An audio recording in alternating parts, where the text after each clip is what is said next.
Hello! How are we all doing? Hopefully you'll be able to hear me. But it's always an adventure. Let's put it like that. Who was first in the chat? It was Carol. Hello, Carol. And we have Debbie and Jonathan and Renee. Oh, the gang is assembling.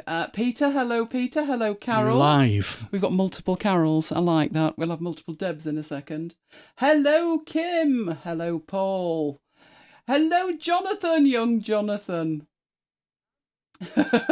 Yes, MacBites Siri was rather overexcited, Jonathan. That's another story, isn't it? And Patience is with us. Excellent. And who else? If I've missed anybody, shout at me. Oh, Annie's in the house. Pandemonium. Lots of pandas. Love that. I knew we'd have another Deb. Hello, Deb. Excellent. So that's all very well, isn't it, at that stage? But I'm still at the stage of have I got everything that I need at this end, because this new system's very confusing, isn't it, Mike? For my poor little brain. So I need to do magic beans at my end. And then I can't see the chat. Oh, that's naughty, isn't it? Didn't think of that. Okay, we'll move that down a bit. And then hopefully you will see the main screen. Yay! Getting there. Excellent. Right. Oh, busy old show. So let's get on with it. What do we have tonight? We have the week at MacBites headquarters. It's been a bit tiring for you, hasn't it, Mike? That's it. Yes. Carrying boxes up and down the stairs. Oh, yes. Forgot about that. Then there's an update to Raycast, which it's tiny, but it's one of those quality of life things. So we're liking that. And I need an aircraft that's about to land to demonstrate it, and I have no idea about that. When was the last time you went on a plane? That'd be Canada, wouldn't it? To Canada, I think. I know exactly when mine was, 1984. Yeah, went to Ireland. Bit of a trip that, but never mind. Then we're on to securing PDFs. So securing PDFs was brought to mind by Patience's question last week of can you automatically process PDFs if they're secured? And I had no idea. So I found out. Oh, I did know it was quite tricky with PDFs. It's not a simple matter of just putting a password on it. So we're going to look at that.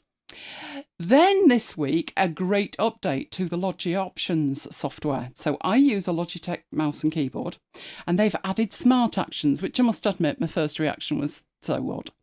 But it fixed a problem that I was having, so I'll share that. Then we have a freebie. It's a design freebie. And we have something shiny and new in Obsidian. We do like shiny and new. They've added properties, brand new feature. It's only available in the Catalyst version at the moment, which is probably wise, because doubtless it'll break a load of other stuff. But I will show you what it is and why you should care. And then we have unboxing. Possibly more than one. Just saying. You won't want to miss that. Trust me on that. Such a farce. You won't want to miss it. Right, we are broadcasting in 1080p. Make sure you are receiving in 1080p. Yes, the cog in the lower right. Yes, it's near the like button. Just saying. That's quite important this week, actually. So make sure you got the red flash down there and we're good to go. So, how did my week start? Alarmingly early. That's how my week started. It was the football, the Women's World Cup. Did you hear what that guy did? The one that did that weirdy press conference last time. He's left the Women's World Cup after a week to go on holiday. Oh. I mean, that's your job, isn't it? Head of FIFA. Just saying. Anyway, yeah. He didn't stick around, put it like that. But it was fine. England won. Bit of a grind, the match, to be honest. Which got me in the mood for the cricket. Oh, meanwhile, back at the cricket, it was day 4. It was critical that England got on with it. While there was some play, as predicted, rain stopped play. Isn't this a thing every year, Mike? My mother predicted it, just saying. Anyway, you will recall, going back to last Friday, this was show 200, the new toys arrived. But I spent the day incanting the mantra, I must resist the urge to install new toys on show day. It never ends well. Having said that, I've just installed a new version of Logi Options. I shouldn't have done, I know. Anyway, I managed to leave the toys alone, but Saturday was the day. Installing new toys is always tricky. best not to rush it, which you agreed with afterwards, didn't you? Probably. Have you noticed? Yeah, a little bit slow there, Mike. Yeah, it took a while. 4 hours later. But I'm sure we'll both recover in the end. I'm sure we will. Me from the installation and Mike from dealing with me during the installation. Isn't that right, dear? Yes, dear. Just a minute. I didn't I say I behaved myself impeccably? You did. And it was all planned. Yes. Anyway, get to see it live during the unboxing at the end of the show. What does it look like now? Oh, can I say, would it be a spoiler to say I've stopped tinkering? Well, when I say stop tinkering... I'm saying nothing. No, exactly. Only for 5 minutes, probably. Anyway, still on Saturday, there was a friendly match, this is a good one, between Arsenal and United. Now, at least we were done with the unboxing installation-y thing, because this kicked off at 10:20 at night. And I said, just a minute, why are we kicking off at 10:20? But Mike informed me the game was in New York, so it was a more reasonable hour there. You were exhausted, weren't you, and headed off to bed, which left me in charge of looking after it. Having watched the match, I believed the final score to be 2-0 to United. This is where it gets funny. It was only when I came to add the final score to this presentation I noticed the penalties bit. What? You only go to penalties when the final score is a draw. Did I miss something, like a rule change? Apparently not. It was to please the American crowd, and it happened 8 minutes after the final whistle, by which time the UK feed was over. Mike wasn't there to witness it, but I can assure you some rather rude words were uttered. Really? Isn't that treating the American crowd like they're children? You know, infants, that they have to have the excitement of a penalty shootout. Just because you left before the end. I did not. The final whistle had gone. Like my father once. Be honest. Oh, my dad tried that. Didn't end well. He lost his hat. Nearly broke his glasses. No, I'm not. I don't think that's. No, that's not good. That is not good. It's. You know, if what I'd like to do is make an American audience sit through the cricket for 5 days. Then they'd know what dull is. Never mind needing a penalty shootout for some excitement. Anyway, while that was happening, my watch started buzzing. While it was a day late, it was amazing news. I had no idea I was anywhere near 2,500 days of activity. That is from day one of the Apple Watch arriving back in 2016. But while I was busy with that, and as it headed to midnight, Mike decided to take Lola out before bed, something that usually takes seconds since she's not keen on heading out into a cold, damp night. This time, however, was different. She spotted a visitor in the garden, a frog. So she started running round after the frog, which meant that Mike was soon running around after her, trying to persuade her to leave the frog in peace. If you've ever seen the Benny Hill show, you'll have an idea of the scene. I only wish I had photos of this great wheeze. Oh, great wheeze, possibly a new word for Renee there. But we'll have to make do with this recreation, which is scarily accurate. Except for Mike in his house slippers marauding round the garden. But that's a sight we can do without, isn't it, Mike? Ooh! I'm getting in trouble tonight. Oh, so before we knew it, it was Sunday, where it was the morning after the night before. The first job was to tidy up. Oh, my word, overwhelmed much. But we got there in the end. There's now not a sign of any cardboard left.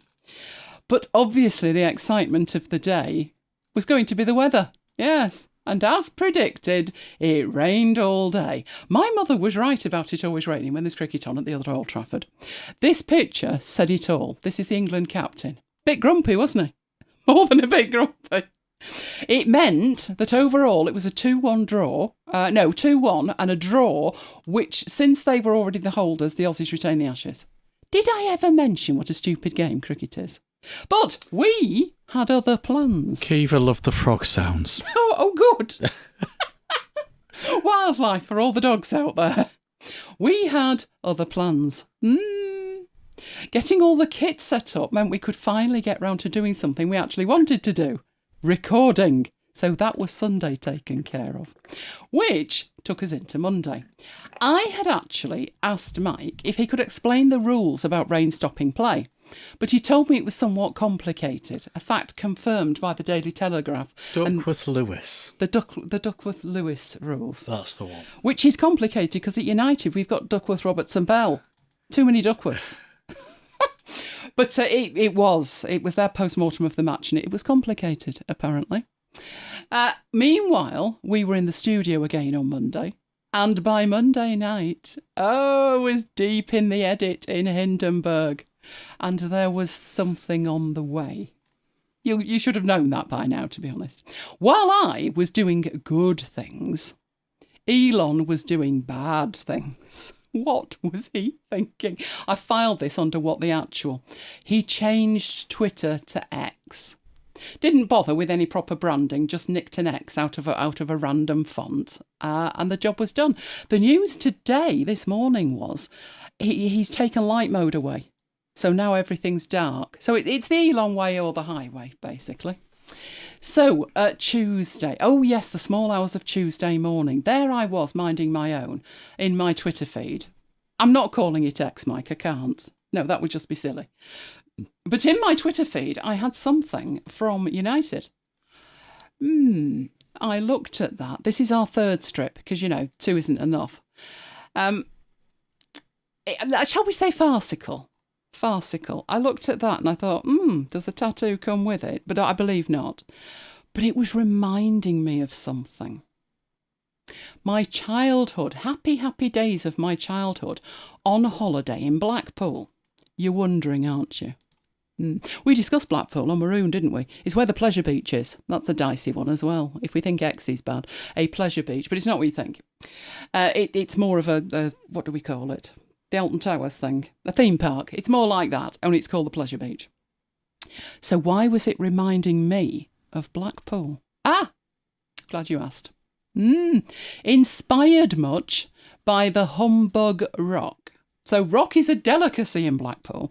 Mostly people go for the pink one, which is mint. I don't know why it's not green either. But the pink one is mint. But I never liked that. I wasn't fond of the humbug one either. But I do remember it was coffee-coloured stripes.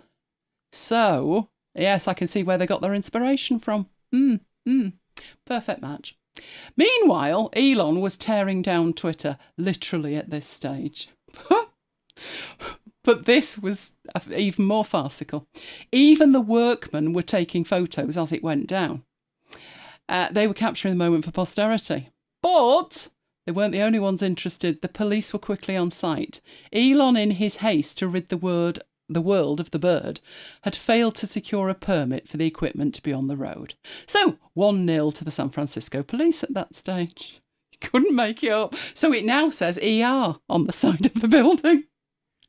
That was also the day that Arc announced version 1. So Arc is a browser that I think we've mentioned before. I very kindly got an invitation from one of the lovely MacBiters. There is now no wait list. It is version 1.0. So if you've been waiting to try it, now is a very good time. You can get that at arc.net. Even more exciting for me, because I've been testing Vivaldi for iOS. My number one wish for Vivaldi for iOS was granted. And that was it can now be set as the default browser. Because I realised once I started testing it, I never actually open the browser and go somewhere. I will get somewhere, probably from my email. And it was constantly opening Firefox. Now, Firefox was my browser of choice, but it's been awful for about 6 to 8 months. It just keeps flashing up things saying, would you like to buy this? Would you like to subscribe to that? The answer is no, all the time. No, just open my page. So finally, I was able to put a tick in the box. And Vivaldi is now my default. So as soon as that's released, awesome. They did put a note out today to say that they've got more places on the beta. So if you want to try it, head over to Vivaldi and look for the iOS link. But, it's positively perfect. Loved it. Then, just for giggles, I know cabling. I know I said I'd never do it again, but seems I just couldn't help myself. But Complete success. No bad words said at all. Yes, I think Mike was amazed too. Must admit I was as well. Then we did some serious teasing. It happened at 8:30 on Tuesday night, which could only mean one thing. It was that time when you least expected it, and up popped a MacBites. Or should I say a lesser spotted MacBites, a rare sighting this year so far. Steady on, you'll be saying Just next week at this so rate. Far. So you can get that, I hope. Let me know in the chat if you've listened. Let me know if you've listened. Right.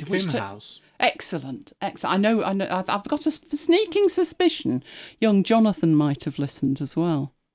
Apparently he's got this amazing sound system in his car. I think I've got a steam-powered one, but never mind. So, Wednesday came around. Oh, this was not good. This all happened in relation to trying to publish MacBites, which we totally manage inside Scrivener, and has been working perfectly for at least 7 to 8 years. Yes, but it broke. It actually broke on Tuesday, but remember my new rule. All together now. Leave it 24 hours and see if it fixes itself. It didn't. So that meant support ticket time. Bearing in mind this was Wednesday morning, it's still rumbling on. I think it's my fault. I think I've actually broken it. No, actually, I don't think it's my fault. I think it's the fact that I've got an M2 Mac. So there's trouble in paradise in relation to my kit and my software, but never mind. Do you know, it's so time consuming to get all the relevant information passed on in a form that's useful. And then it's on to waiting. So fingers crossed they fix that. Otherwise, the other machine can't go anywhere. And it's got to go back to Apple. So fingers crossed for that one. Thursday. Oh, as if the drawn fourth test wasn't bad enough, they decided they were going to play the last game. Does anybody rock up for the last game, Mike, when it's already decided? Yeah. People are strange. Anyway, on day one, it was too early to call. I think England were doing reasonably well, weren't they? Reasonably for them. But it was too early to call. I was otherwise occupied watching a boiling pot. Yeah, don't watch the pot. But I did actually get there. What was that? I don't know. No, I don't know. Oh, I know what it is. It's fine. Leave it be. Okay. Right. Something's just fallen on the floor, which shouldn't have done, but never mind. So, it was agonising watching that. It went up by one and down by one and up by one and down by one. But in the end, we got there. So thank you very much if you were one of the ones who pushed us over. In fact, if you're one of the 40,000, thank you very much. Which took us to Friday. And you know Apple, I would say they give with one hand and take with the other, but no, they're just taking at the moment. Finally, they were up and about early to announce that today was the day. My photo stream is finally gone. You're just supposed to use iCloud Photos instead. Insert sarcastic comment here. I'm saying nothing. I had the nightmare with iCloud Photos. Do you remember? It was turned off on a machine and it just kept downloading everything from my phone. Mm-hmm. But the machine, needless to say, the machine it was downloading it to only had a 256 hard drive. Did I mention Apple and hard drives? I'm sure I did. So that's gone. RIP, no more. Meanwhile, it was the England ladies playing in the World Cup and they won 1-0. So they're heading, I think they're all but there. It's all mathematical now. There is one more game in the group stage, but it's looking good. They're on 6 points, it's looking good. Which meant I could leave them to their own devices, even though the FIFA chief walked out. And head back to the cricket. I actually checked, Mike. They finished play today at 5:30. And it was on a knife edge.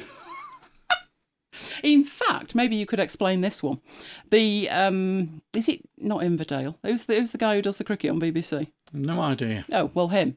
Not the one that died, obviously. He was great, he was, but not him. He said, so it'll be, in effect, a one innings match. And I thought, well, they've already done one innings. Does he mean it depends on the second innings? Yeah, because the first innings was that close. I think Australia finished about 12, 15 runs ahead. Yes, I noticed that. So it's like saying it's a cup final. even if it's a 2-leg match. Oh, here we go. If the first leg finishes 0-0, then If a football match is 0-0 at half-time or 1-1 or 2-2, they don't say it's a one-half match. It's idiotic. But right. they'll say it's a one-legged cup final when it's 2. I know what it means. I'm glad somebody does. Anyway, no, Tesco's did not come today. But did you notice? No delivery at all. They're coming tomorrow. Oh no. Which means we could be chewing furniture if they fail to deliver anything edible. Which, with it being a Saturday, is more than possible. So, let me know in the chat how your week went. Still got something to look forward to tonight, though, haven't we? The final unveiling of everything. So, there was an update to Raycast. It's a tiny update, but it's worth it. So, if you are new here, or you don't know, I switched my launcher from Alfred to Raycast back in January, when we very first looked at Raycast. At the time, Raycast was totally free. There is now a paid option, but everything that we've covered with it, because I haven't got the paid option, Raycast Pro, is free. So, it is like a launcher, but it can do so much more. So let's look at the things that they've added to it. Do we have any comments before we do that, Mike? No. Right, okay. So, Raycast. No, you're getting some congratulations on your 40,000. Thank you very much. And much Johnny and appreciated. Kim love the podcast. Good. Right, so this is Raycast. If you need to update, just type update in and you will see at the top, check for updates. Do that. It says I've got a ready to install. You remember that don't install on show day? Yeah, well, that. don't. Well, no, because there's an update now. I can't get out of it, so I'm going to do it. But this will only be an update to the update that we're talking about. No, it won't break. There you go. See, it didn't break. Right. But that's how you update. And clearly that happened in the last 20 minutes, just to play with my mind. Right. The first thing was the flight thing. So what I'm going to do is I'm going to go and get... Why aren't you moving? I'm going to Flight Tracker. Once I'm there we go.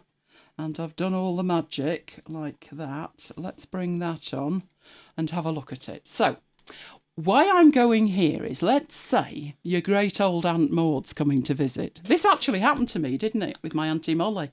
I didn't know you had an Aunt Maud. No, I don't, but I did have an Aunt Molly. And she was only flying from Dublin to Manchester.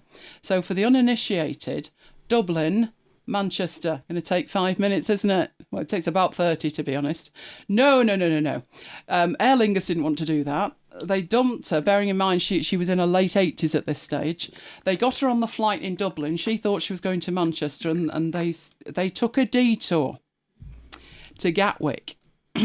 Gatwick is down here in London. Yeah. And they wanted to put her on a coach up to Manchester, which was a 7-hour journey. That did not happen, did it? I was only 17, but by God, I tore them a new one. They ended up putting her first class on a BA. They had to pay BA because obviously they were Aer Lingus, from Gatwick up to Manchester. So I need a flight that's about to land, or is at least on its way to landing. Oh, that one's going right over us at the moment. We're here, and that's there. Are you heading in or out? Right, so if I click on this, it looks like he's heading out, doesn't it? So where are you going? Copenhagen. Right, that'll do. Right, the reason I'm doing this is how it works in Raycast is if you've got a flight number, which would be this number up here. So if I click that and then copy it, as soon as you've got a flight number, which obviously if it's a relative you would probably have anyway. I know I certainly did. This was back in the days before mobile phones. Everything was steam powered. Right, so let me move that out of the way and get back to Raycast. So once I've got my flight number, I can put that in and it is giving you information. Sadly, it is not giving me the information that I would like to see, so I might have to try a new one. But basically, that is the summary information. Now, I tried this last night with a flight from Seattle to Manchester, and it worked. Because it was going to Manchester, next to Manchester, it gave the terminal number. So basically, it's now giving you more information. So when you get to the airport, you know which terminal you're going to. Your mother dropped somebody off, didn't she? Yeah. And it cost £5 to drop somebody off. She didn't even turn the engine off. It's basically like I'm stopping the car, get out, and got charged £5 for the privilege. So the more information you've got, the better.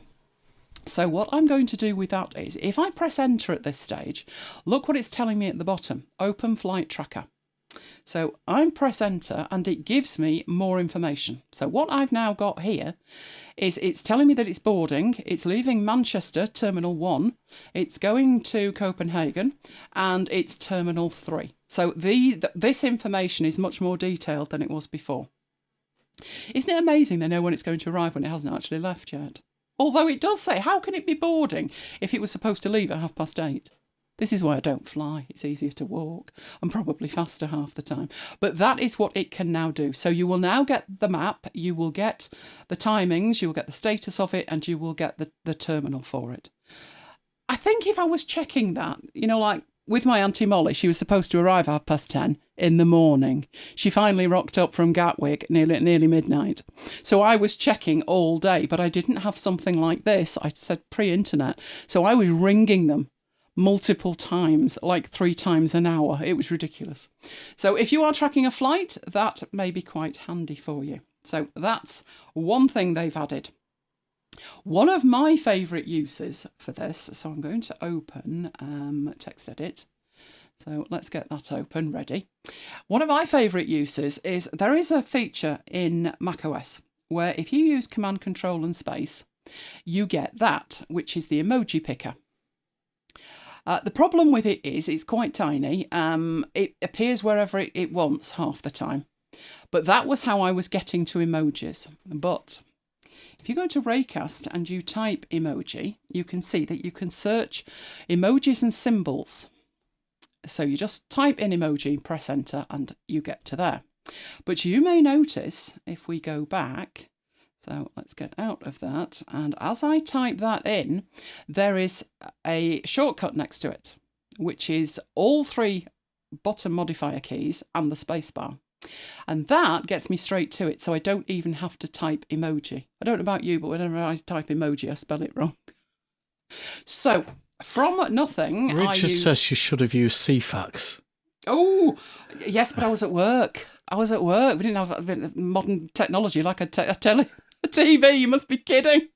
We barely had a phone. I think it was Alexander Graham Bell's first model that we had. And we also had this lady there, and she sat with a phone on her desk. And if you wanted to make a call, you had to basically beg. Oh, happy days. Not. But we got her to Manchester in the end, bless her. Right, so I use the shortcut key to get to this. And I've demonstrated this before. The frequently used ones are at the top. And then the groups are down below. If you want to filter by group, you can Command and P, and that will allow you to say, for example, animals and nature, and then you are filtering just for animals and nature. Command and P again, and you can go to all, or you can search. So we'll go to all. Right, then you can put in what you want. So usually, mind blown is what I'm after, or something like that. So you can just start typing and it will automatically filter. Your arrow keys work for navigation, and when you've got it, you press enter and it puts it in to the active document, which is 9 times out of 10 what I want to do with it. But if we go back in and we Command and K, we do have other options for this. So the top one is if you press enter, and it's going to paste it into text edit, which is the active app. So whichever the active app is what you will see listed in there. Right, next off, you can copy it to the clipboard. So if you are intending to do something else with it, you are not in the app, then Command and Enter will put it on the clipboard. More useful still is Option and Enter. And what that will enable you to do is when you're putting in 27 copies of something or lots of different emojis, it will put it into the app, but it will also keep the window open. So for example, it's put that one in and I just keep doing that. It's putting them all in, but it's leaving the window open. And when I've done, I can just press escape to lose that. So that was what we already had. What have they added? Well, in here you now have options. So if we go to Command and K and we carry on going down, you have options in here, or you should have. Where have they put them? Where have they moved it to? No, it must be somewhere else. Hang on, let's go back. So I'm going into the preferences in here. I'm going into the extensions, and emojis is in here.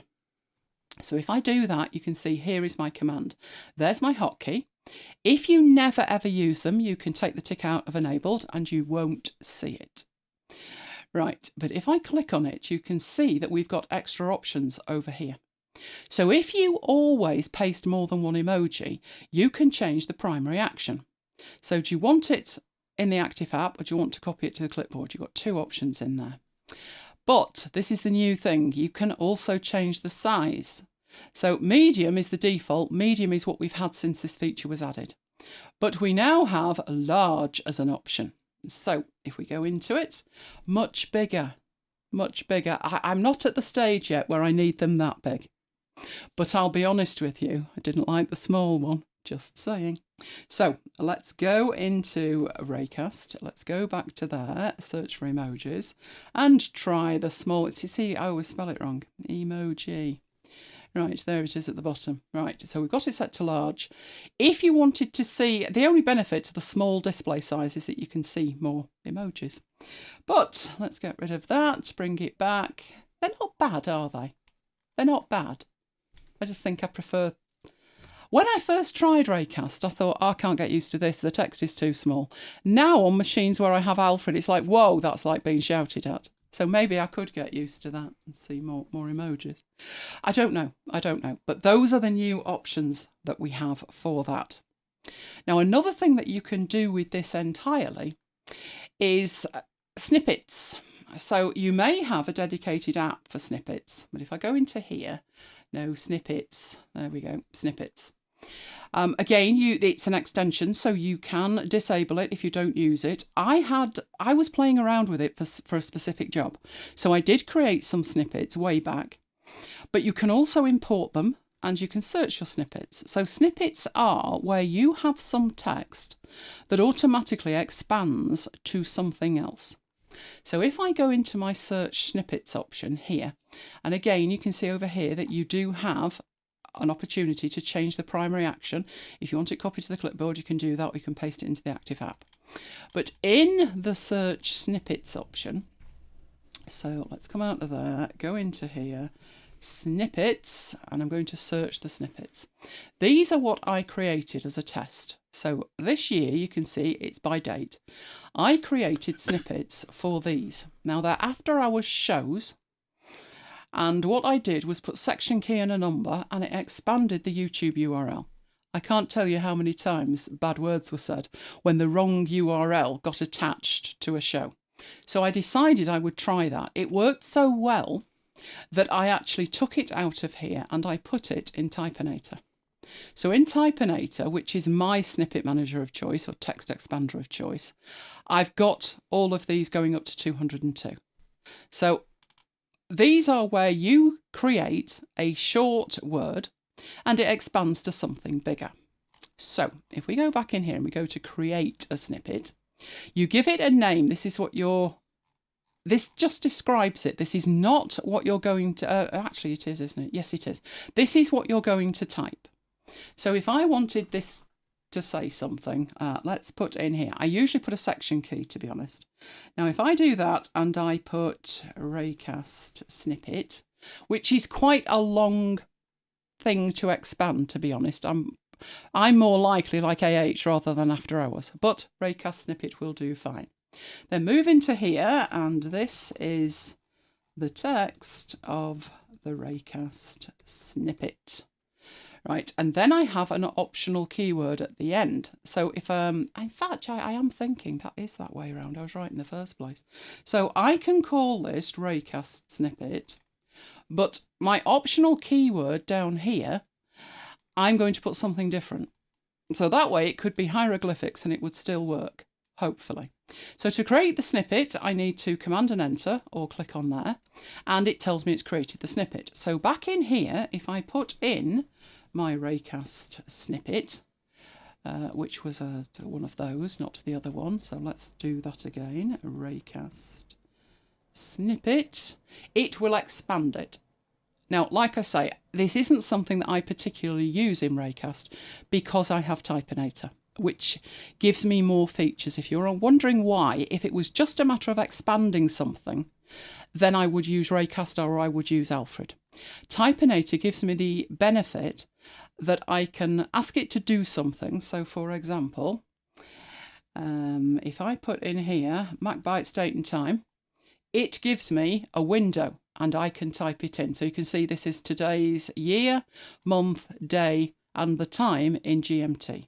If I wanted to put in the date and time for the next show, I type in the 4th of August and I press enter. And it puts in a long URL for me that I don't have to worry about. So that's why I use Typinator. But for basic stuff, Raycast is absolutely fine. Now, it already had that feature. The new part of it is that there was a limit on the length of the character maximum you could use to expand it. So not the actual expansion, but the shortcut to it, if you're with me. So if we go back into here and we go to create snippet, your keyword was limited, and I think the name was as well, to only a few characters. They have upped that to 30 characters. It does say here dynamic placeholders. So if you want to put the current date in, you can do things like that. I just do it.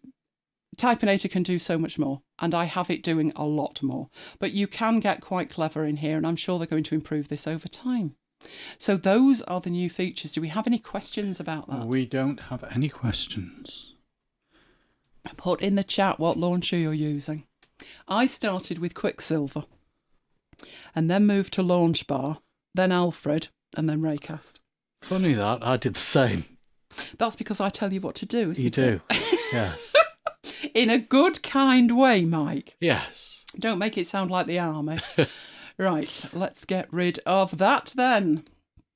Okay, no, I don't want you to save a blank file, crying out loud. I've just been updating the shopping. Oh, I thought you were going to say you were updating your system then. No. But then I came to my senses and thought that's not happening, Wouldn't is it? do that. Not after No. Not after the Windows box. Not after the last one. Mike's still in agony, aren't you? Mentally scarred. Mentally scarred after the Windows update, and you've forgotten the other one. Your Full Monty. Oh, yeah. Yes, where you killed your monitor. Yeah. Not good.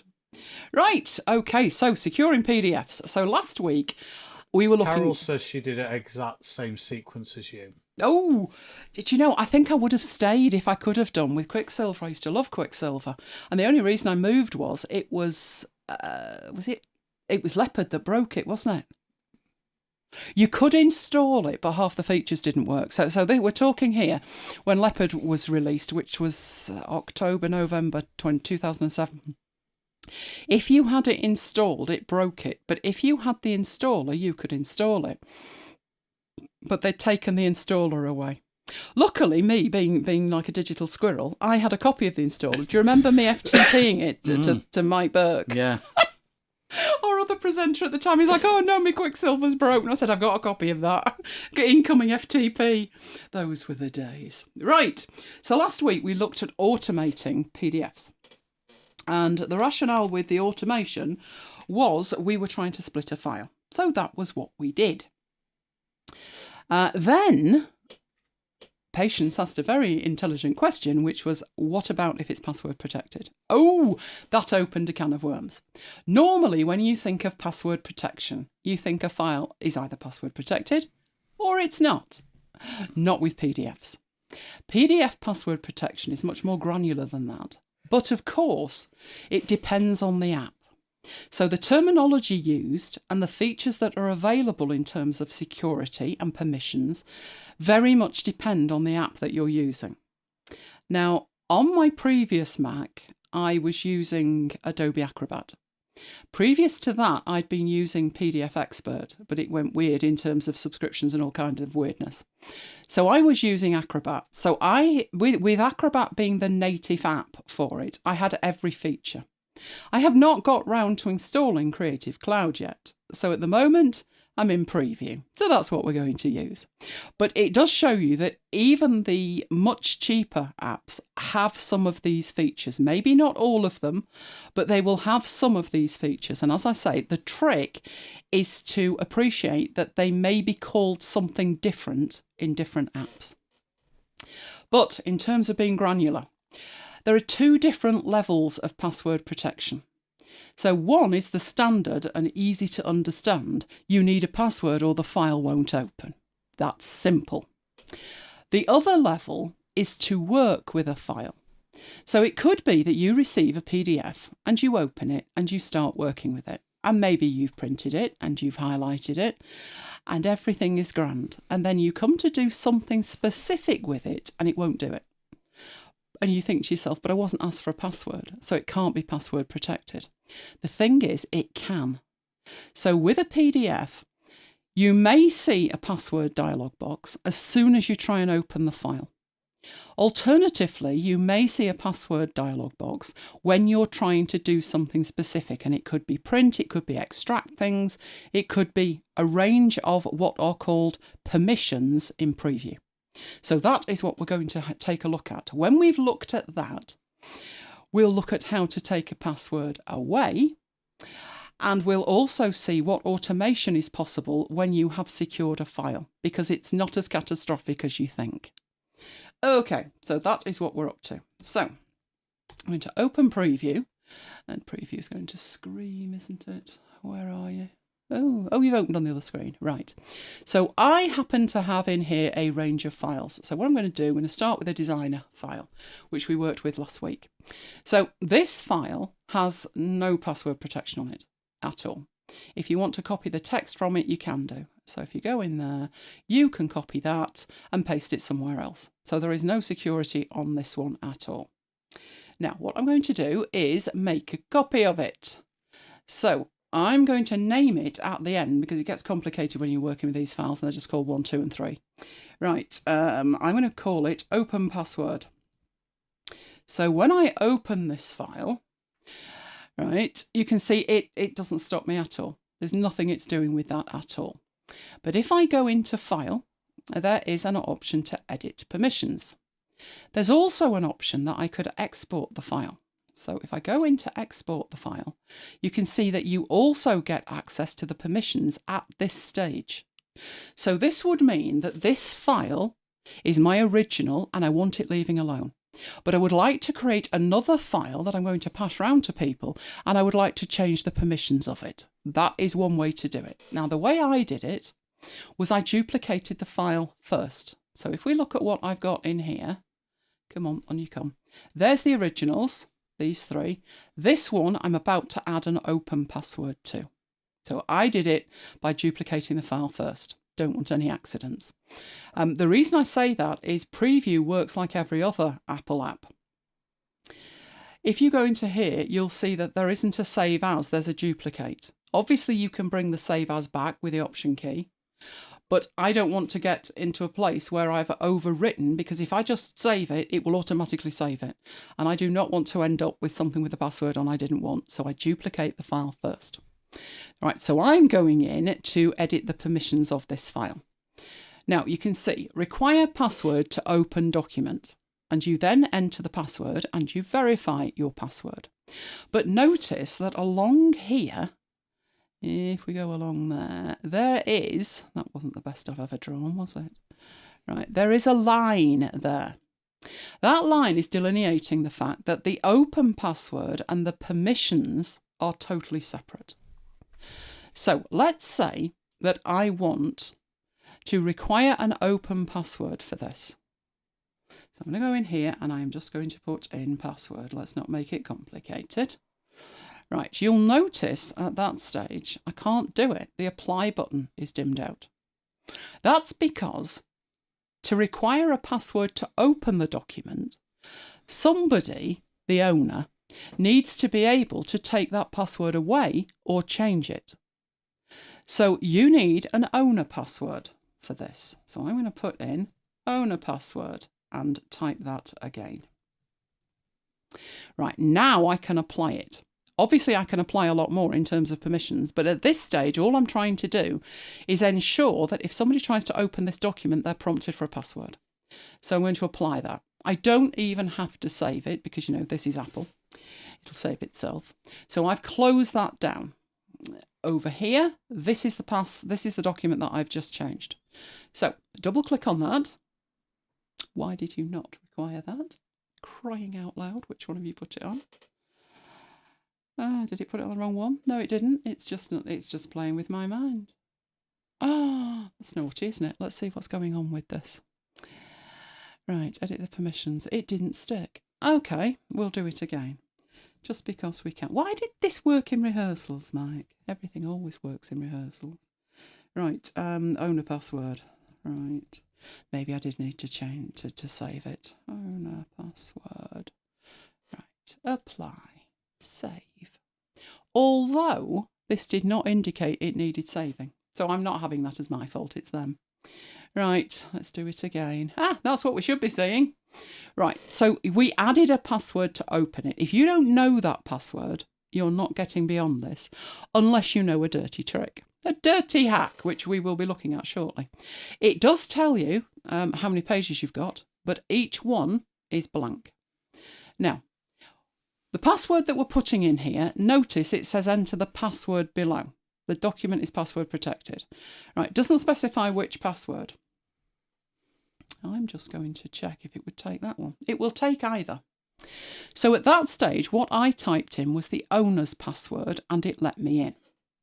Coming out of it and going back into it again, this time I'm going to put the password that I would give the users, which is just password. Now those two things look like they do exactly the same. Not necessarily. But the idea being that you send the document to somebody and then you separately send them the password. Have you had people do that, send you a password in email and you just shake your head sadly? All the time. I've actually had it where somebody sent me a PDF and said we've had to secure it and put the password in the email with the PDF. But I say nothing. I just smile to myself. Right, so at this stage, you've opened the file and you are good to go. If we try to print it, it is going to let me print it. If we try and extract content, it should let me extract content, which it is. Even though the password I put in was the user's password and not the owner's password. Now, there's a reason for that. So we've got that file and it is secured, but we can work with it once we're inside it as if it isn't secured at all. The only caveat on that is if you close it down, when you open it up, you are going to need to enter the password again. That is the first type of security on PDF files. Right, we're now going to make another one. So make a copy of that. This one is going to have permission changes. So permissions are going to be changed on this one. Right, open that one. It shouldn't prompt me for a password because it was a copy of the original file. And I'm going to go in and I'm going to change the permissions on it. But this time, I don't want the user to be prompted for a password because that means I've got to get a password to them. But in the permissions here, if there's a tick in any of these or all of these, you'll see it says allow the following changes to be made without entering the owner password, which is the password at the bottom. So when we created the open one, all the permissions were set to yes. You can do anything you like. But many times you don't want them to be able to print it. You don't want them to copy the text or the graphics. You don't want them fiddling by changing pages. So this is particularly appropriate when it's lawyers. They want these things locked down like anything. That leaves you two options. So if it's a contract or something, it probably is a good idea to allow annotations generally anyway, and signatures for contracts and things. If you have any form fields in it, it would be rather silly to stop people filling in the form. So these two are probably the two that I would leave enabled, but maybe take the top three away. Now at this point, I can't apply that. I can't apply it until I have an owner password. So I'm going to put owner password in there twice. And at that point, they match, I can apply it. Okay, and then save the file and then come out of the file. So that one is called permissions. So I open the file. I am not prompted for a password. If I go into it though, I can select this, whether I can copy it or not, it's a different business. But if I come to print it, it won't let me do it. It says without the owner password, you can't do that. Now, if you've got the owner password, if you are the owner and you've got the owner password and you do want to print it, then you put the owner password in there and you unlock it. And then the print dialog springs into life. But you'll notice you did not need for that an open password. It was the owner password.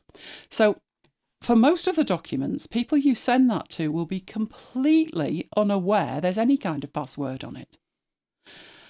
So what does that mean when it comes to automatically processing these? And what do you do if you have a file with an open password on it and you don't know what it is?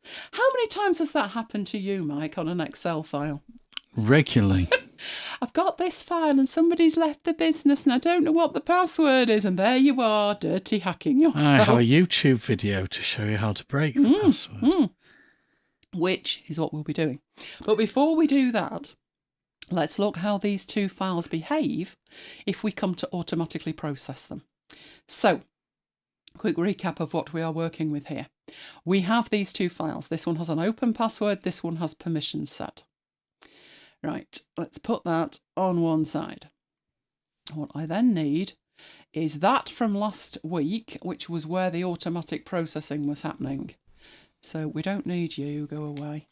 Right, we just need you, half and half on there. Right. So if you remember what I was doing last week with Hazel, so let's open Hazel, make sure it's all still working.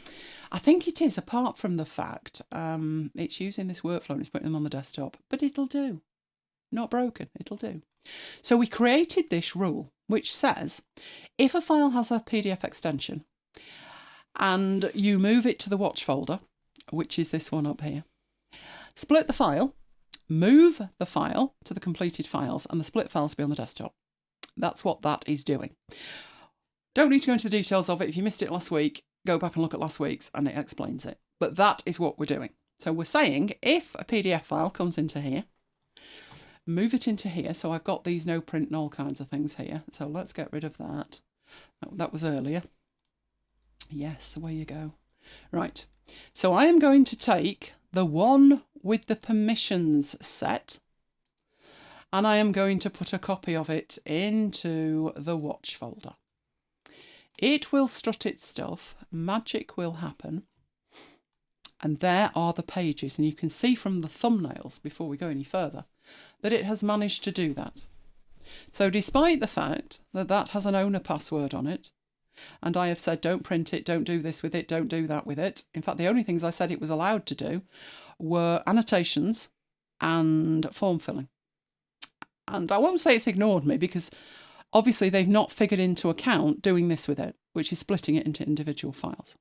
So even with an owner password, you can do that. So let's take these away. So hopefully that answers Patience's question on that level. But we also have the one with the open password. What would it do with that? So I'm going to move a copy of that into the watch folder and see what happens. And it does do exactly what I've asked it to do. And it moves it into the completed files. But this time when you look at the thumbnails, yes, it's done it, but there's nothing there. And that's because there is an open password on it. So it is observing that security. It is actually technically doing what you've asked it to, but because there was no option in the process to enter a password, it hasn't actually shown you the data. It's just given you the blank files. That is what I expected, to be honest, but it would have been a guess because I'd not tried it. So now we've tried that. Right, so back into here. This one with the open password on it is problematic if we don't know the password.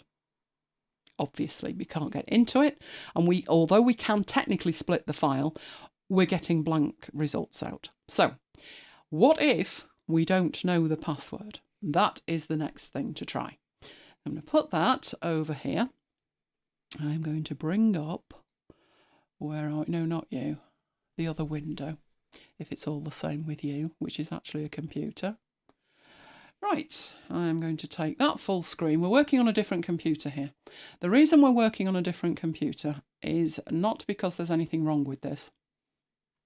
It's just that I haven't installed it on my new one because it's quite old and I think it would need Rosetta. And that is not happening. So this is PDF Key Pro. I have used this for years. So I'm going to put a copy of this on the desktop, which is that file. So let's get rid of that. Here's my file. I don't know the password, or we're pretending I don't know the password. Well, you can see what this does. If you've got a file and it doesn't have a password, so let's take our photo one. Let's add that one on there as well. This has no password on it at all, this. You can see the difference between these two files. This one is giving you the thumbnail and this one is not because it's locked. It's got an open password on it. There's no preview. So PDF Key Pro allows me to drag it onto the lock and it gives me security options. So you'll notice in here, these are very different, but actually they're using the same technology. So it's saying an open password. So you're going to need this to open it. This just allows you to choose different security levels for it, which is grand considering what the app actually does. So you would put a password to open it in there. Alternatively, you may put a password in here, and then once you've got a password, you can tick the boxes to allow copying from the document or printing. So it's giving you exactly the same options with a completely different interface. Right, but that was locking it. This one has a password on it, and we're pretending that I don't know what it is. So I'm going to drag it onto unlock. What is this saying? Insert. It never used to ask you for the password. That was the whole point, wasn't it, Mike? It's not doing it now. Good grief. What that used to do was just unlock it. Literally unlock it. I'm assuming what's happening with it now is that it wants me to put the password in, so it's not taking away the open password, it is taking away the permissions password. So let's try my owner password and see if that will take away the other one. Yes, it does, over here. But that used to just rip the password out, didn't it? Oh, need to look at that. That's what it used to do. But as I said, it's not been updated in quite a long time. So I certainly wouldn't try and rely on it. There are other services that will enable you to do that, but pretty much you would need to upload your file to a cloud service. And you know, if it's a business file, that's probably not the best idea you've ever had if you try and do that. But that is one option if you don't know the password. But as I said, it used to let you just rip the password off. Now it seems to be getting sniffy with itself. Right, let's come out of there. And I think we can lose that at that point, can't we? Away we go. Right. Okay. So do we have any questions about any of that? We do have a question. Right. There we go. Let me go to the questions panel. Kim said, if you move the PDF file with the password into DevonThink, does it behave the same? It does. DevonThink has its own password capabilities, but the idea with DevonThink is that it's transparent in terms of if DevonThink went away, you would still be able to get to your data because ultimately it's storing it in a set of folders. So if you add that file, it will be secured at OS level. You may be able to add extra protection on top of that in DevonThink, but ultimately it's storing it in an open system rather than a closed database system. So yes, it will go with it. It will travel with it. It will travel with it anywhere, but I wouldn't personally rely on it in terms of if somebody hasn't got the password, they can't get in. They will find a way to get in. I mean, I've never seen anything that can't have a password ripped off it. Have you? I don't think so, no. No, in Microsoft Office, you have Word, Excel and PowerPoint that have scripting capabilities. And if you're a developer and you're building a solution, you're obviously going to want to protect that because there's nothing worse than somebody who doesn't know what they're doing, tinkering with it. It's difficult enough to start with. Do you remember that Excel thing I built, that solution? Worked perfectly on my machine, took it to the client. It was a day out. Every time they picked a day, it was a day off. And it turned out they'd changed the base date between these versions. So I then had to write some code for that. And obviously, I wouldn't want somebody looking at the code and thinking, oh, this is wrong, you're taking a day off. So it was password protected. For an average user, if they see a password and they can't get in, they'll probably leave it alone. But there are people like us, aren't there, who want to tinker. And the other situation with it is it's not just tinkering, it's where somebody's left the business and there's a password on something and somebody can't get in. So there are a million ways to get rid of passwords. That's not the best way for security. It's only going to deter people who aren't that intent on it. I had a lecture at university. Do you remember the one who made you sit outside if you were 2 seconds late? There was a cabinet, and in this cabinet, every lecture was recorded on audio. So there was a huge rack of very expensive audio equipment, and it had a glass front on it, and there was a keyhole. And he marched in and he looked at it the first day it was there. And he said, oh, well, that's really going to dissuade somebody with a sledgehammer, isn't it? And carried on. I thought he's quite right. The only people that would be dissuaded by this thing were just those that were interested in looking at it. But if you were interested in stealing it, there was thousands of pounds worth of equipment in there. It had a glass front on it. And I don't think it was like fireproof or anything. I password protect my VBA projects so that people don't see my dirty hacks. We should put that on a slide, Mike. Quote of the night from Mike.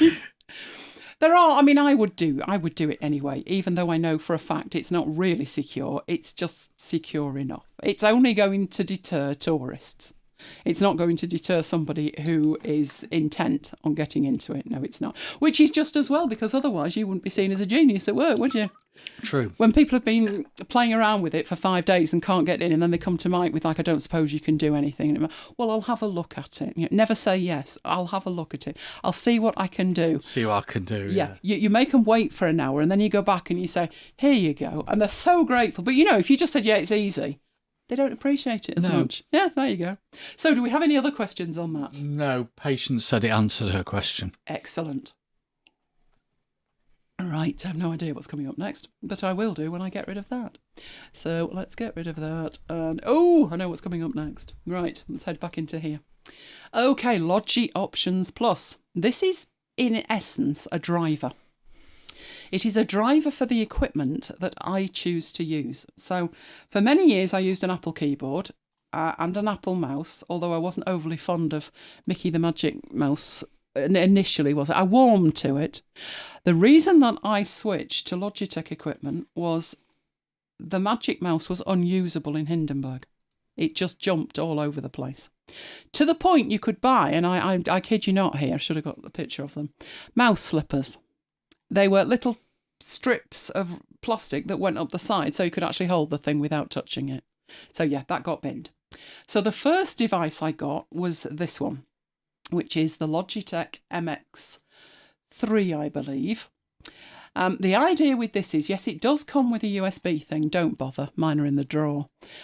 I figured to myself it would be better if it was plugged in via USB, not relying on Bluetooth. No, it's not. Don't bother. So if you have an option where one is more expensive than the other because it's got the dongle, forget it. The dongle worked when it felt like it.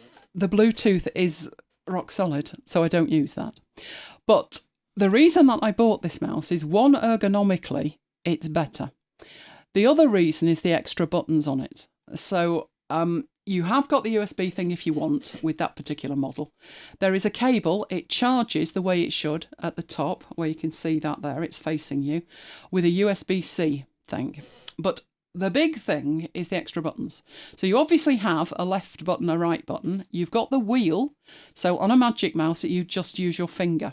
On here, it's an actual physical wheel. You can change the speed of that wheel, and the wheel also has a click option. Then you've got the button on the top. Don't know why they've not mentioned that one, but it is in the middle, just below the wheel. Then you've got number 3, which is, that scrolls you right and left. You get used to that. What were you looking at the other day? And you literally couldn't move right to left, and I had to log in remotely and do it for you. I can't remember. It could have been Hindenburg. It could have been. But Mike had a timeline. It was either Hindenburg or Camtasia, and he said, I can't move left to right. And I said, pardon? And we looked at it, and I said, well, don't you hold down the XYZ key? No. I said, I'll log in and do it for you. So I logged in and used that wheel to move right and left. So the right and left is just fabulous. There is also 2 buttons below that. So that's 5 and 6.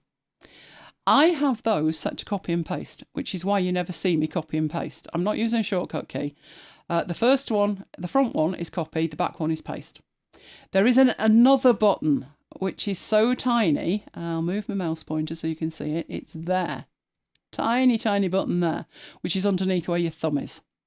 So these are all the extra buttons that I've got, and the reason that I love that is that I program them to do specific things, and how I do that is with the Logi options. Many months after I got the mouse, my keyboard broke, and I wasn't minded to get another one. The one I had was a Matias, and it was so similar to the Apple one, but the battery was better. And it Bluetooth to 3 devices. But the problem with it was the keys. The keys were too slippy. It's known as Keygate. It's true on all Apple keyboards. Within 2 weeks of use, they will be shiny as anything. And it's not something that you can clean off. It's just the plastic wearing away.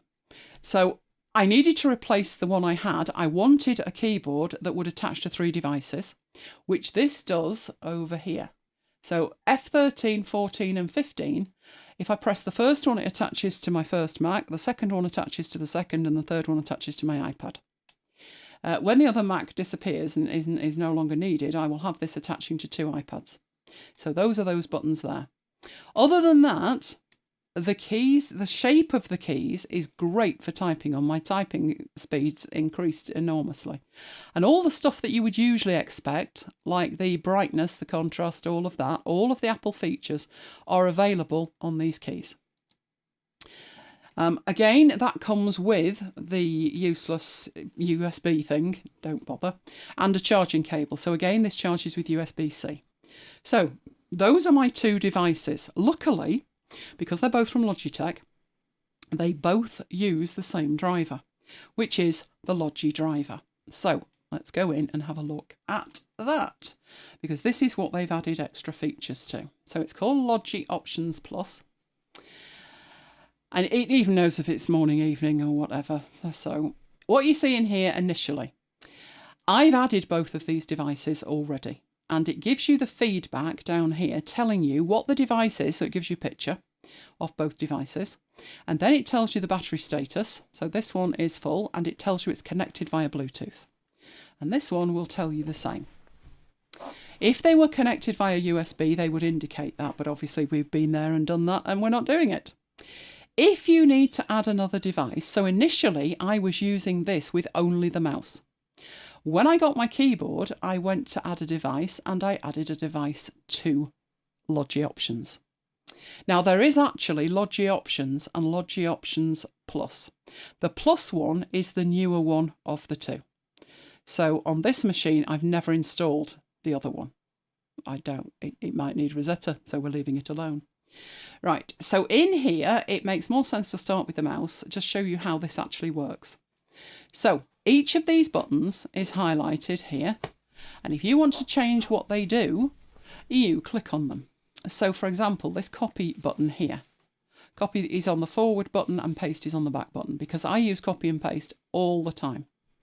You can make it that in a browser, instead of copying and pasting, these buttons do something different, because everything that you set in relation to this mouse is based, initially it's global. So what you see there, all of that right now is global, because I don't set up any exceptions to that. But you could add an application like Vivaldi and you could remap what these buttons do just in Vivaldi, just in Google Chrome, just in Safari. You could do that if you wanted to. I don't do that, but you could. So for something like, say Hindenburg, I could have it doing certain things. I actually don't need to. But the reason that I don't need to do that in Hindenburg is that I have a Stream Deck and I'm using the Stream Deck with Hindenburg. So it has all of its own controls. I don't have to rely on these mouse ones. But the new feature is the smart actions and how they work. So you can see that on the wheel itself, which is not wheeling the wheel, that's pushing the wheel. It's the button on the wheel. I have a smart action. I have a smart action on the one in the middle, and I have a smart action on this button down here.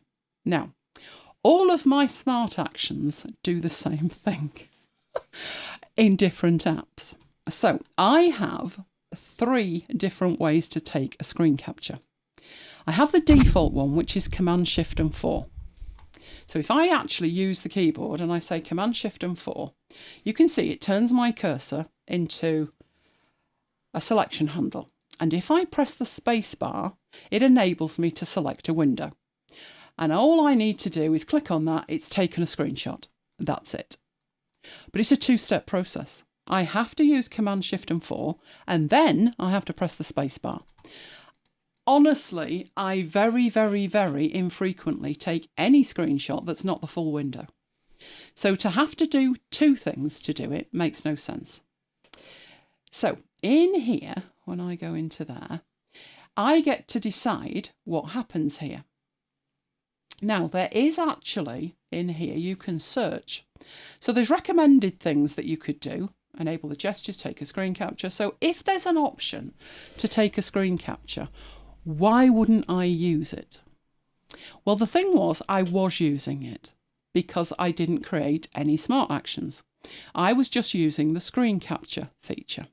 The problem with it is, however it's working behind the scenes, when it saves the file, it's saving it with the wrong name. It's saving it with a space, which is how it used to work pre-Lion. That changed in Lion.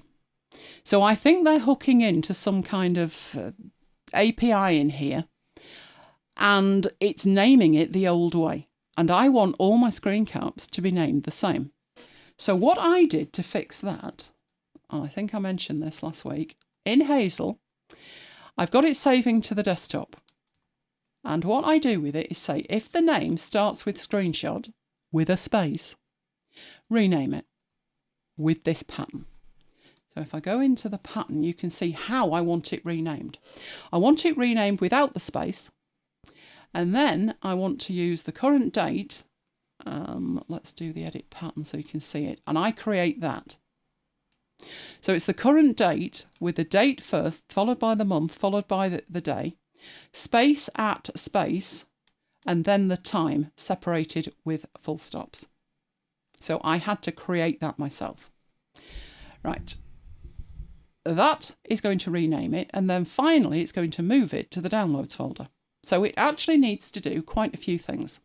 And the only reason that I need that rule running at all is because I'm taking screen captures using the Logi option screen capture option on the middle button. But then I decided there was a better way. So what I've now done, I've created smart actions, because the other things that I need to do, I need to create screen captures that are just random screen captures that are put wherever I want them. They're just standard system screen captures. But I also need to capture to snag it if I need to edit it. So some of the stuff I created tonight for the presentation, I had to edit those. If I'm going to edit it, might as well be automatically saved to snag it. The other place I might want to put it is Eagle. So I need 3 ways to take a screen capture from 3 different buttons on there, but as efficiently as possible. So if we look at this one, which is doing the standard one, screenshot of a window, notice that instead of me having to press the shortcut key and then the space bar, it does both at the same time. So if I view that, you can see if that button is pressed, then do that. And it's a keystroke. It is Shift, Command and 4. Wait a fraction of a second and then press the space bar, which looks like this. So if I'm doing it manually, remember, there's the shortcut, there's that, then I have to press space, then I get the camera and I can press it, and now I've got a screen capture. But if I use the button on the top of the mouse, it goes straight into that and I just have to click the left mouse button and we're done. Now, you might be thinking, but what if you did want an area? Well, that's simple too. I press that, and now I press the space bar, and it goes the other way. So what I've done is I've reversed the default behaviour, and now I can just draw around what I want a screen capture of, and it's done. So that's the first one that I wanted. This little button down here, this is taking a screenshot and sending it to Snagit. So the shortcut for that is Shift, Option, Command and C. And again, what that would do if I did that, so I'll use that shortcut key, you can see it does that. It's selecting it. But if I want it to take a window, it's twanging. What I can do on there is just press the spacebar on it. So if I do that button, it snaps to the window straight away. I don't have to fiddle or do anything with it. You can also see that I can, if I want to, press the button and take just an area that I want. The last one captures to eagle, and that is on the button on the wheel there. The keystroke for that, I had to change this. It clashed with something. I think it was Scrivener. I changed the shortcut to Control, Command, Option and the full stop. And again, if I were to do that, I would end up with that. Oh, well, eagle's not running, so that one isn't going to work at the moment. I would end up where I have to then press the space bar, but because I've got a smart action, I can have it press the space bar for me. Once I've created a smart action, you can see that they're all available under the smart actions. So all of these things, it gives you some recommended. You can search. So that one isn't showing me screen capture. But if I go into there, you can see it will then show me that in the results. But under here, I can either browse the actions. So there's all kinds of stuff that you can do. Or I can choose a smart action from in here. So this is one of them. This is the eagle one. If I wanted to switch that to something else, I just do that. And you can see now I've got two buttons that are going to send it to Snagit. But obviously that one should be eagle, so I switch it back. The benefit of that to me is I now no longer need the Hazel rule. Because what this is doing, it's bypassing it. It's making sure it's named correctly. So I no longer have to look for something that's incorrect. That is happening because you might be thinking, but just a minute, it's taking a screenshot and it's putting it on the desktop. What's the difference? The difference is with this one, which is a standard one. Let me get that back to there and go to this one, which is the one I use quite a lot. That one. Right. It's taking the screenshot with the shortcut key and the spacebar. It's not doing it internally to the Logi options. So it's never incorrectly named in the first place. Now, why is that important? It doesn't matter if you're not concerned about running multiple Hazel rules potentially all over the place. Every Hazel rule is going to take processor cycles. It's constantly monitoring the desktop. If I only put one file every 3 days on there, that's a waste of processor cycles. So if I can do away with the Hazel rule, that's all the better for me. And that was why I started using these smart actions over here. Now, the smart actions I've chosen to use are all taking screen captures because that's what I do most. But for a lot of people, they're going to want something a little bit more advanced than that, aren't they? All right, but what we've got in here. So let's go into the settings. Oh, where were these? Where were these? I had these. I thought they were totally illogical at the time, but let's go into here. Where on earth did that go? Oh, I need to just go back to here, that's right. And it's smart actions here. Right. Those tiny little things that I do, done 300 times a day, save me a lot of time. But if you only do those things once a month, it's not going to save you much time. So I would recommend that you use smart actions that did completely different things. And to be honest, more advanced than I'm using. So in the smart actions in here, you can see the 3 that I have made. And you can see them in there, what they actually are. You can make them active or inactive. But these are my smart actions. That's what it's telling you here. These are your custom smart actions. You can in here rename, duplicate, export. So if you want to take them to another machine, you can do that. But there's also a range of templates, and this is where the power comes in. I'm quite happy with what mine does. That saves me so much time. But you can create and you can edit these as well. There's a whole range of templates. So if you want to pause from work, this is what it will do. And these have got get buttons so you can download them. So you can see it's going to open Spotify, it's going to hide Chrome, set it to DND, all kinds of stuff, and 2 more things as well. There's a morning setup. So if in the morning, I notice this morning setup has got an Excel icon on it, so it must be Mike's morning setup. But for instance, the first thing I would do is open Vivaldi and open things. So I could have it set that I map it to a button on my mouse and it just does it. There's a be right back, which is doing something mute and unmute in Zoom. So it's telling what it's doing here. And you've got all of these things as well. So lots of things in there. And as I say, you can download all or any of those if you want to. And this one's like a meeting helper, which is opening up notes so you can take your meeting notes. Or you can use them as a starting point and actually edit them.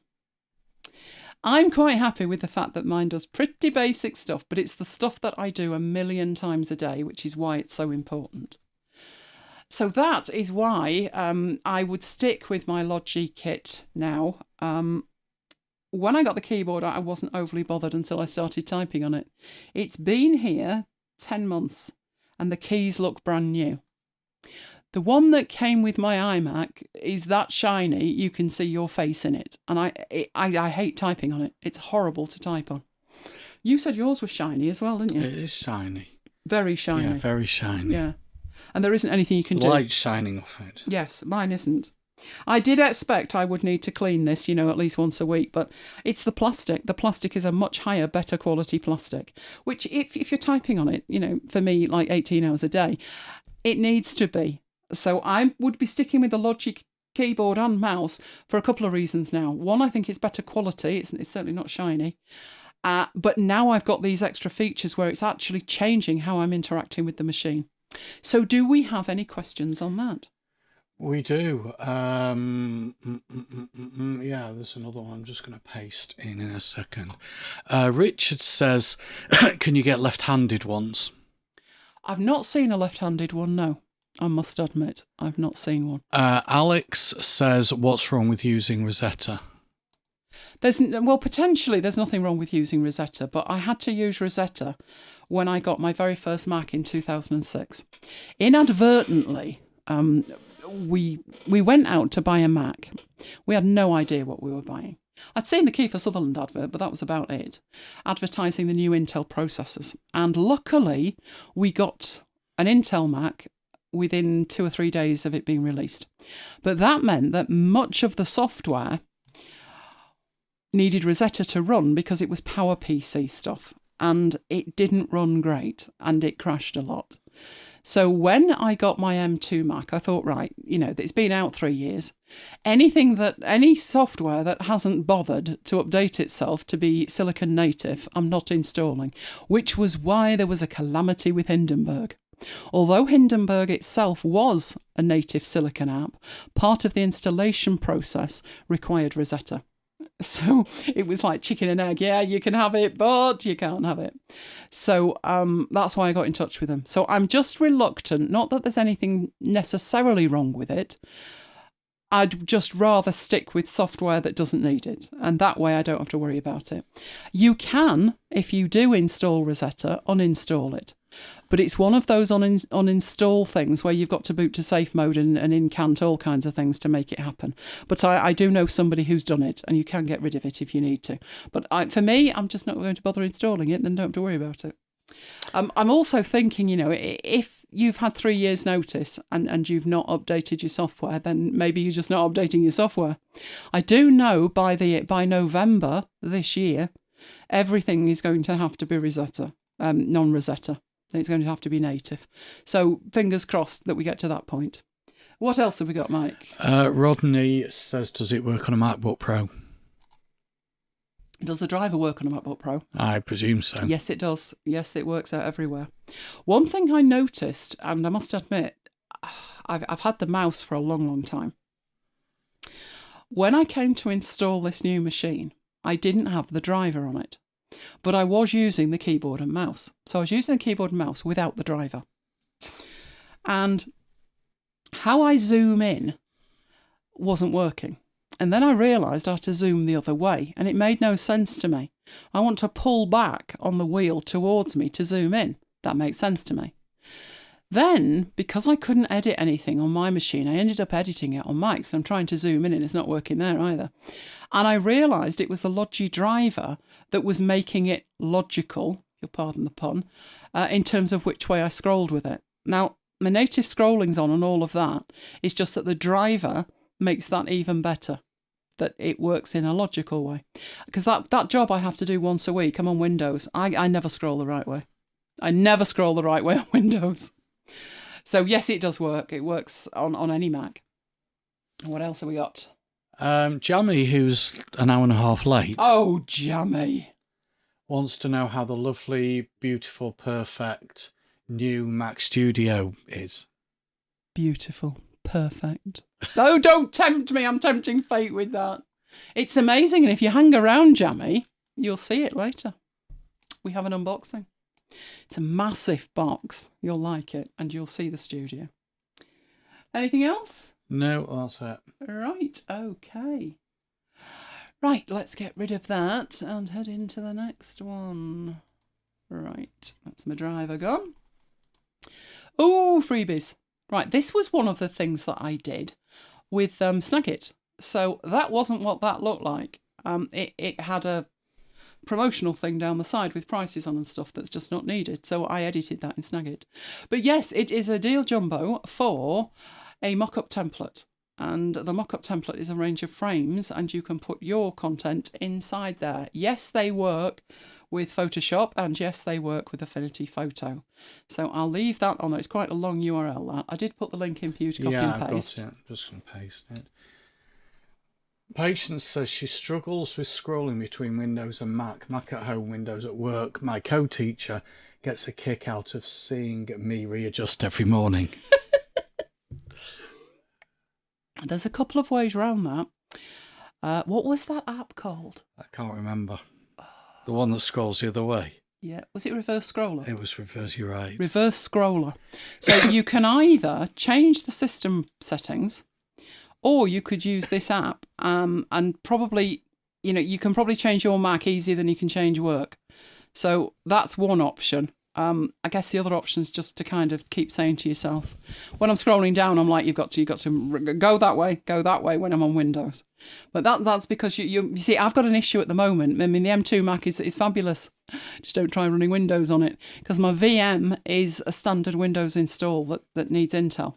Now, I could install Parallels and I could then install the ARM version, but I've got no guarantee that my Office install would play ball or anything. I really don't know what would happen there. So, seeing as though it's one job a week, I'm taking the route of least resistance and just saying to Mike, can I borrow your computer? Which was all right until it came to Thursday, wasn't it? And yeah, you were working till 10:30. Yeah. And I was sat there from 7:30 with this job to do and couldn't do it because Mike was using his own computer. That was very selfish of me, wasn't it? It was very, very selfish, I thought, yeah. So when he came in at 10:30, I said, are you finished? Oh, you finished it? Like my gran. My gran always, my granddad knew if she said George when he came in, she was after something because she always called him Judd. So this particular day, he wandered in. He used to ride a bike. So he came in on his bike and he whipped his bike clips off and he walked into the lounge. And this voice came out the kitchen. Is that you, George? And he looked at me and I was about 8 and he said, what's she want? So Mike came in and I said, oh, have you finished, dear? He said, yes. I said, good, can I borrow your computer? Am I naughty? No. You love me, really. You know you do. Right. Well, any other questions or comments? Right. Let's move on and have a look at Obsidian properties. Oh, big excitement this week. Now, first off, before we go any further, yes, it is properties in Obsidian. We have sort of had a way to work with properties before, but it's not pretty. It's never been pretty. It's not good. So, why am I... Where have we gone? Here, I've got my notes there. Don't hide from me. Not good. Right. So, we've been able to add metadata. And we do that at the top of a file. And the way we do it is with something called YAML, yet another markup language. What that actually looks like, because remember, Obsidian does not have a database or any magic going on, it's plain text files. So what it looks like is that 3 dashes and then your properties are in there with a colon after them. Then the data, so the property value after that, and then it finishes with 3 dashes. Now, I also use 3 dashes automatically expands elsewhere into a horizontal line. And sometimes if you've got uneven, like an opening and a closing, it goes mad with itself. So that's how you do it. I must admit, I did start doing it when I very first started using Obsidian. But I figured with backlinks and stuff and mocks, I don't really need to. So I haven't added that much metadata. I can see with certain things it would be incredibly valuable. I can't wait to see what the extension developers develop with this, and that would then make it worthwhile putting that information in there. But properties. We've seen properties somewhere else. We've seen properties in Notion. So in Notion, when we create a property, it belongs to a database, and every record in that database gets that property allocated to it, even if it's not used. So for instance, looking at this one here, which is last week's show, the reason I didn't use this week's show, I nearly took a screenshot of this week's show, but the title's in it would totally give away the ending. So I didn't, I used last week's. So for example, the show title, this is from a database that includes MacBites, MacBites After Hours, MacBites Live, Marooned at MacBites Headquarters, my blog posts, Mike Blog's posts. Blog posts don't have a show title, but the property is still there. We changed date to live date because that made more sense. And all the other things, so some things like status and content type are used in every record. But you can see in that one, the topic is empty. The topic's empty because that only really applies to a blog post. The notes is empty because there were no notes. The recording notes is empty because this is unscripted, believe it or not. I know you believe that. But MacBites, we do have a running order, which I got mixed up last week, didn't I? Mike sorted out. But we do put like bullet points of this is what we're doing and this is the order we're doing it in. So the recording notes is empty in some of these records. But there is a standard collection of properties at the top of the page, or as we say, above the fold. Now, the less structured information relevant to that specific show is below the fold. So I think you've seen that before. We have the stuff we put in the email, we have the timings in there, we have follow-up items in there. That is what is below the fold. Now, if we translate this into Obsidian, the above the fold would be our properties. The below the fold is going to be the actual content. But the difference between Notion and Obsidian is in Notion, as I said, those properties pertain to a single database. I also have other databases in Notion. They have their own properties. They are completely separate from these properties. You can link tables together, but ultimately the properties belong to a table. In Obsidian, the properties are global. You will see them all over. So let's go in and have a look at it. Right. I'm going to totally start from scratch. So my Obsidian vault is open, but what I'm going to do is to create a completely new vault. So where are we? That one there. Right. I did have one we used last week, didn't we? Never mind. Let's do another one. Right. So when I create a vault, all I'm doing is creating a folder. That's all I'm doing. So vault name. So we'll have this one as properties, so we'll know what I was demonstrating. And where do you want to put it? And this is where we had our Evernote one last week. But mine is going to be in application support Obsidian with all of my others. So let's put that in there and then create. And this is what we get. So yes, it's dark. I prefer light, but never mind. It isn't going to have any of the niceties that mine have got. And there isn't even any files in here at the moment. So I'll create a new file. Right, I'm going to put in here some YAML. So at the moment, if I start typing this in, because I'm on the Catalyst, so we do need to point that out before we go any further, don't we? In the About section, you can see that my current version is 1.4.1, and it's saying it's up to date. Yeah, I've only just opened it, so it doesn't need another update. You will notice in here that Receive Insider Builds is on. This is a feature that you do actually have to pay for, but it's a one-off cost. The cheapest you can get it for is $25. And what that gives you is early access to features like this properties feature. The other ones that I think the first one that was like, I have got to have that, and it's like, take my money, was callouts. I love callouts. They're amazing.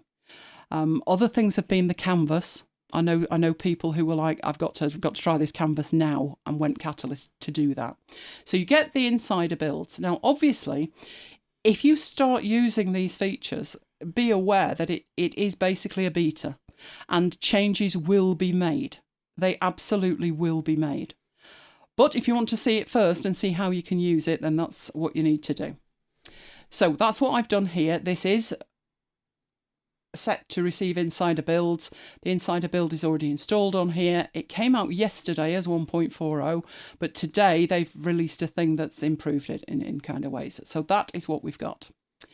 Right, I will need in here to go in here and change this to source mode so I can show you what the YAML actually looks like. So previously, this is what you used to do. You put your 3 dashes in. You should notice that changed from white to grey. And then put things in like date, and then put a date in, and then time, and put a time in. And in this case, it was show, I think, wasn't it? MacBites After Hours 201. I can't remember what else we put in, so we'll call that a day. And that is what YAML looked like. It's just text. If you then go below it, you then start putting the content in. So what did we do? We did Logi options. And I would then just start working with that, putting in headings, etc. None of my shortcuts are working, so I'm going to have to do it manually. Right, so I've got a heading in, and that's how I would work. Now, I never use source code view. Your mileage may vary. But what I will do with this is show you that if we open this, where are we? Reveal in Finder. So what it's doing is it's showing me my properties folder that lives inside Obsidian. So my application support is in there. And in my Obsidian folder, I've got my main vault, the one I've just created in last week's test vault. Going to properties, there is one file, and it's that one. And if I show you what that looks like, that's the raw look of it. And you can see on my system, MD markdown files are set to open with Ulysses, which is not the best idea, to be honest. But what I can do with that is I could open it with, let's open it with Cot Editor. And you can see there what that actually looks like. It looks identical in source code view. So we're going to leave that to the side and bring it back on in a second, because what this looks like normally now in Obsidian is that this is going to be treated as properties.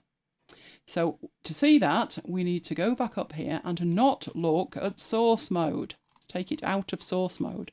Shiny, pretty properties.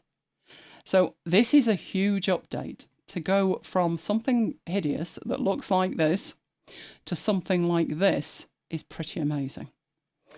Now, this is what we've got.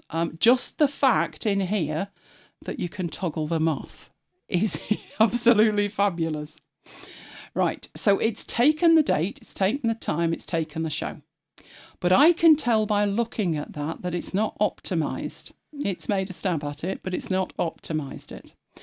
Right, and that's because if we were working with YAML, so YAML that looks like that, if I then wanted to create show 202,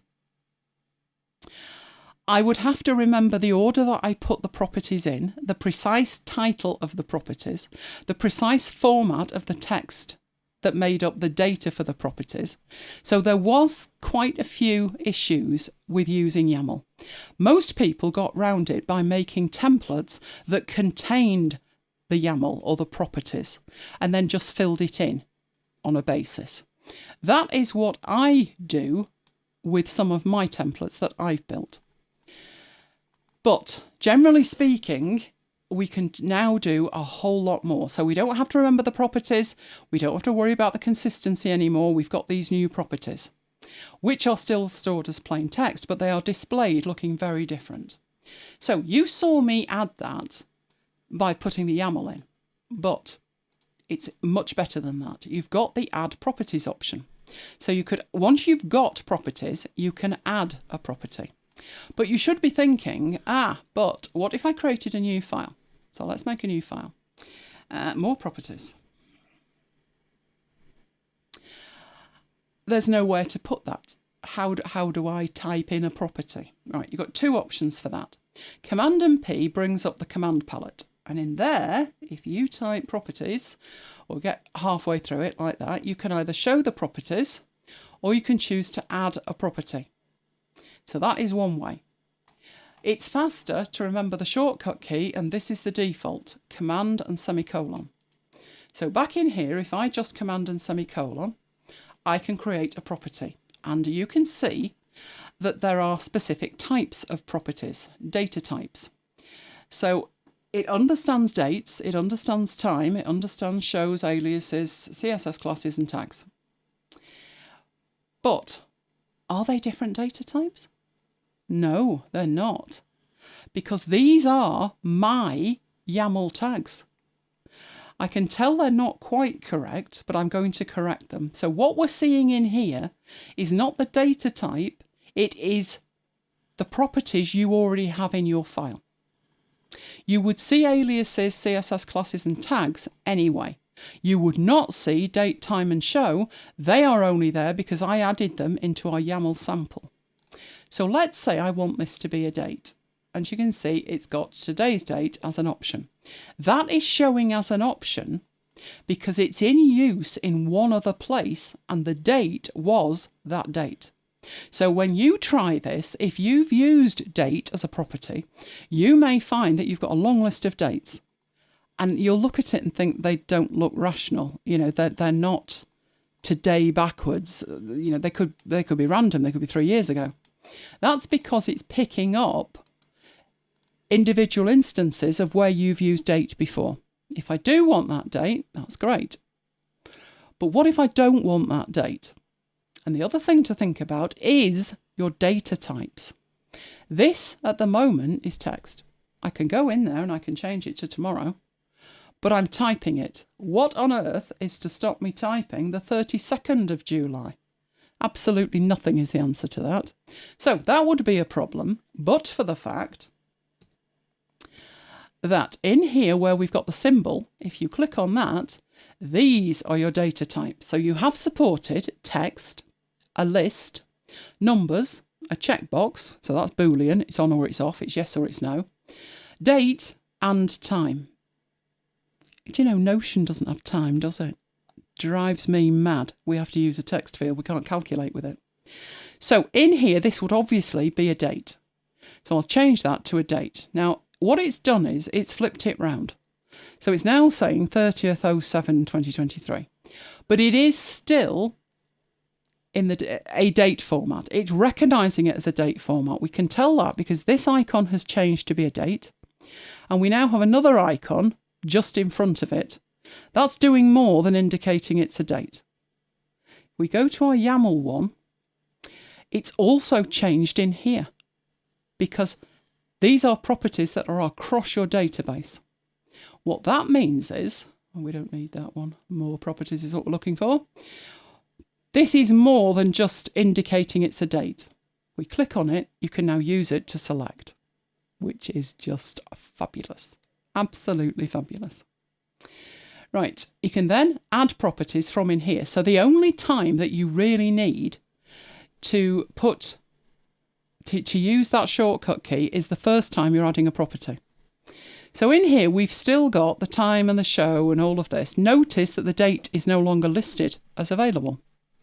This is where we're trying to choose from something else. So if we wanted a time in here, again, you can see it's offering you the one time that we've got. But this isn't a proper time because we could put in there 25 if we wanted, all right, which would not be good. So let's go back and put 21 in there and go to the icon, property type, and change it to a time. Now we've got a little clock indicating that. When we click on there, it does say we can't change the property type now. So once it's time, you can't change that back if the data is incompatible with it. Most of the time it won't be. What happens if we now put 25 in? Will you like it or not? Oh, you let us do that. That's naughty. Need to fix that, don't they? Right, but that we've got a time in it. Right, other things that we've got. Now, at this stage, I'm adding a property, but I don't want any of these. These are my properties that are already in my database, but I want something that's not. So let's say in here, I want my show type. All I need to do is just type in what it is, and I would keep that to lowercase. So show type. I've just created a new property. Now, in here, I want to put that it's either MacBites or it's MacBites After Hours or it's marooned.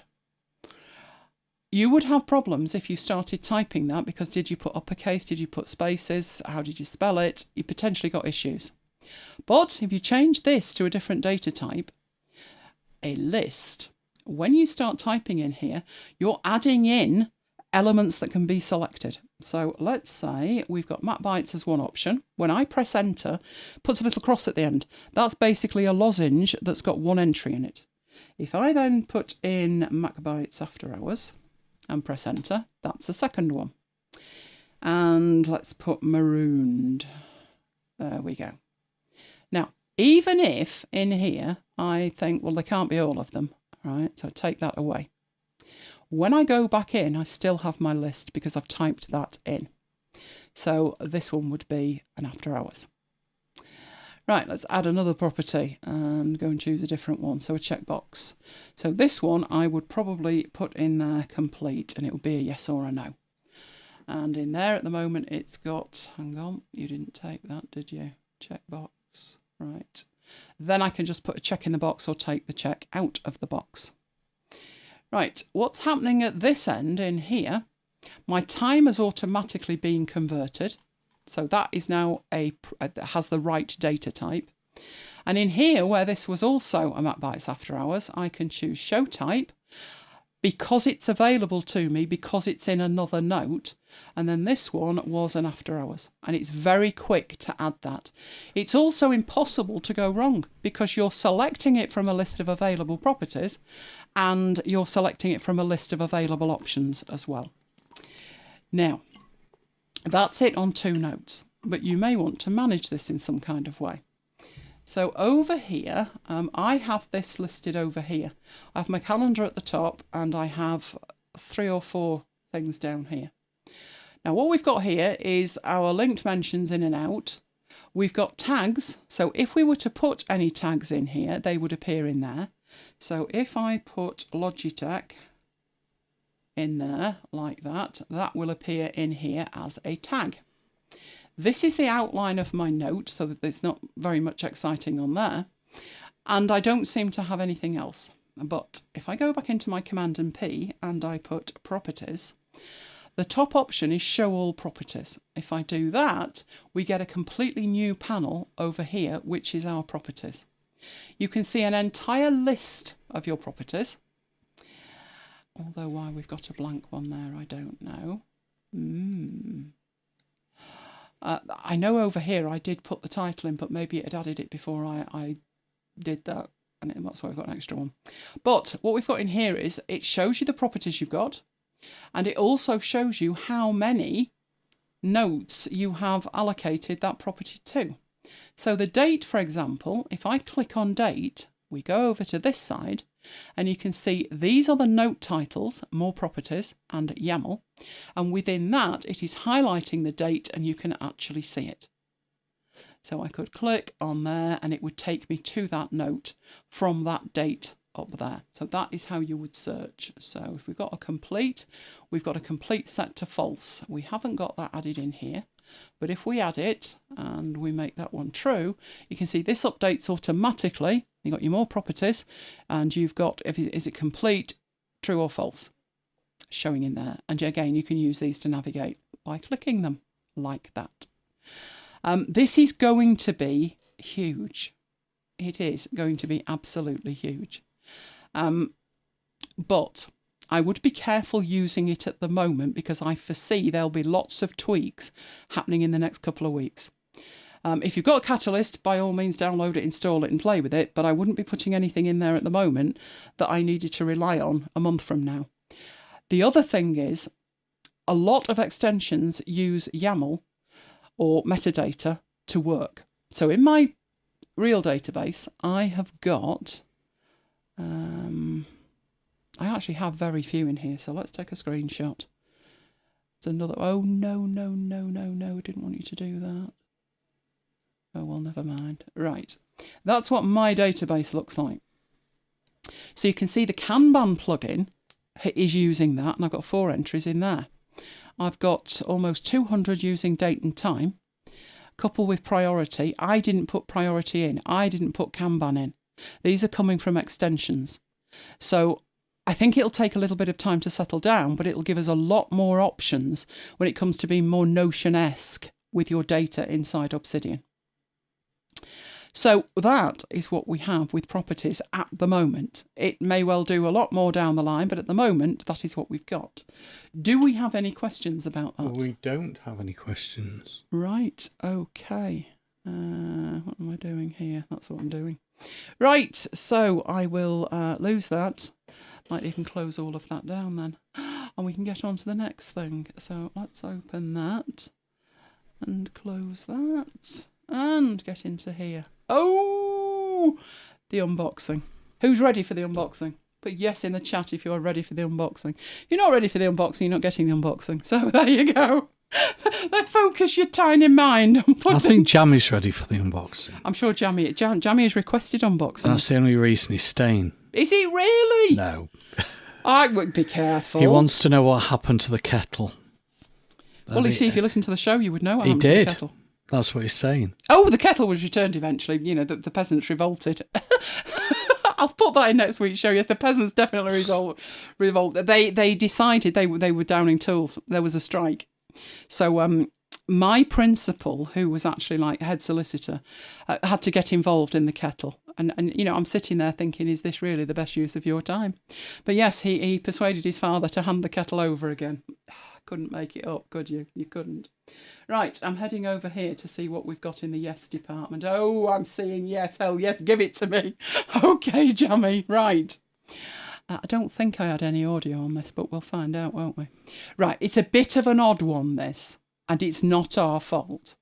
When the delivery arrived, this is a week ago today, you could see exactly what was in the box. It was splashed all over it. But fear not. There was enough jeopardy involved with it all to provide you with some serious entertainment. But for it to make any sense, because nothing ever arrives here without a saga, we need to travel back a few years to when I very first switched to a Mac. And at the time, I had no intention of switching. It was as well as, not instead of. I was going to have a Mac instead of, not as well as. But within weeks, switching was inevitable. By 2007, MacBites was born, and we were both all in. Which was when an iconic photo was published. So I hope you're paying attention. Who is this, and why would I be sharing his picture? Now I'm going to have to waffle for 20 seconds, aren't I? Mike will know who it is, but I don't actually know if he would recognise him from this photograph. I think Kim will, but let me know in the chat. Who is this guy, and why would I be sharing his picture in this part of the show? You need to let me know that before I'm prepared to move on. And no, Mike, you can't do it. It has to be the guys in there. If you don't know who it is, just say I've no clue. But if you're a Mac user, you definitely should know who this guy is. I am seeing nothing in the chat. Is everybody asleep? Oh, Patience has got it. Yes, it is indeed Al Gore. Now, I'm not talking about his, wasn't it called An Inconvenient Truth or something? Didn't he win an Oscar for that? No idea. Well, yes, but Al Gore. Right, I am sharing his picture because of this. Now, I know the photograph is absolutely shocking. I didn't desire the state of his office, but notice the frog as well, Mike. Ready? But if we focus in on that, that was what I wanted. 3 monitor setup. It was 3 Apple 30-inch cinema displays. It was my ultimate setup. This was taken in May 2007. At that stage, I had a single 24-inch iMac screen. I dreamt about this setup. I drooled over it. I aspired to it. I didn't have room for it, but that didn't stop me lusting, did it? I never got it, as Apple lost their minds with monitors. All the cinema displays were discontinued and they were replaced with a single 24-inch option that wasn't even 16:9 ratio. Then came the 27-inch version, but you needed specific kit for it to be compatible with it. But I absolutely loved the 30-inch cinema display. It was a thing of beauty. That and a Mac Pro. Those were the days.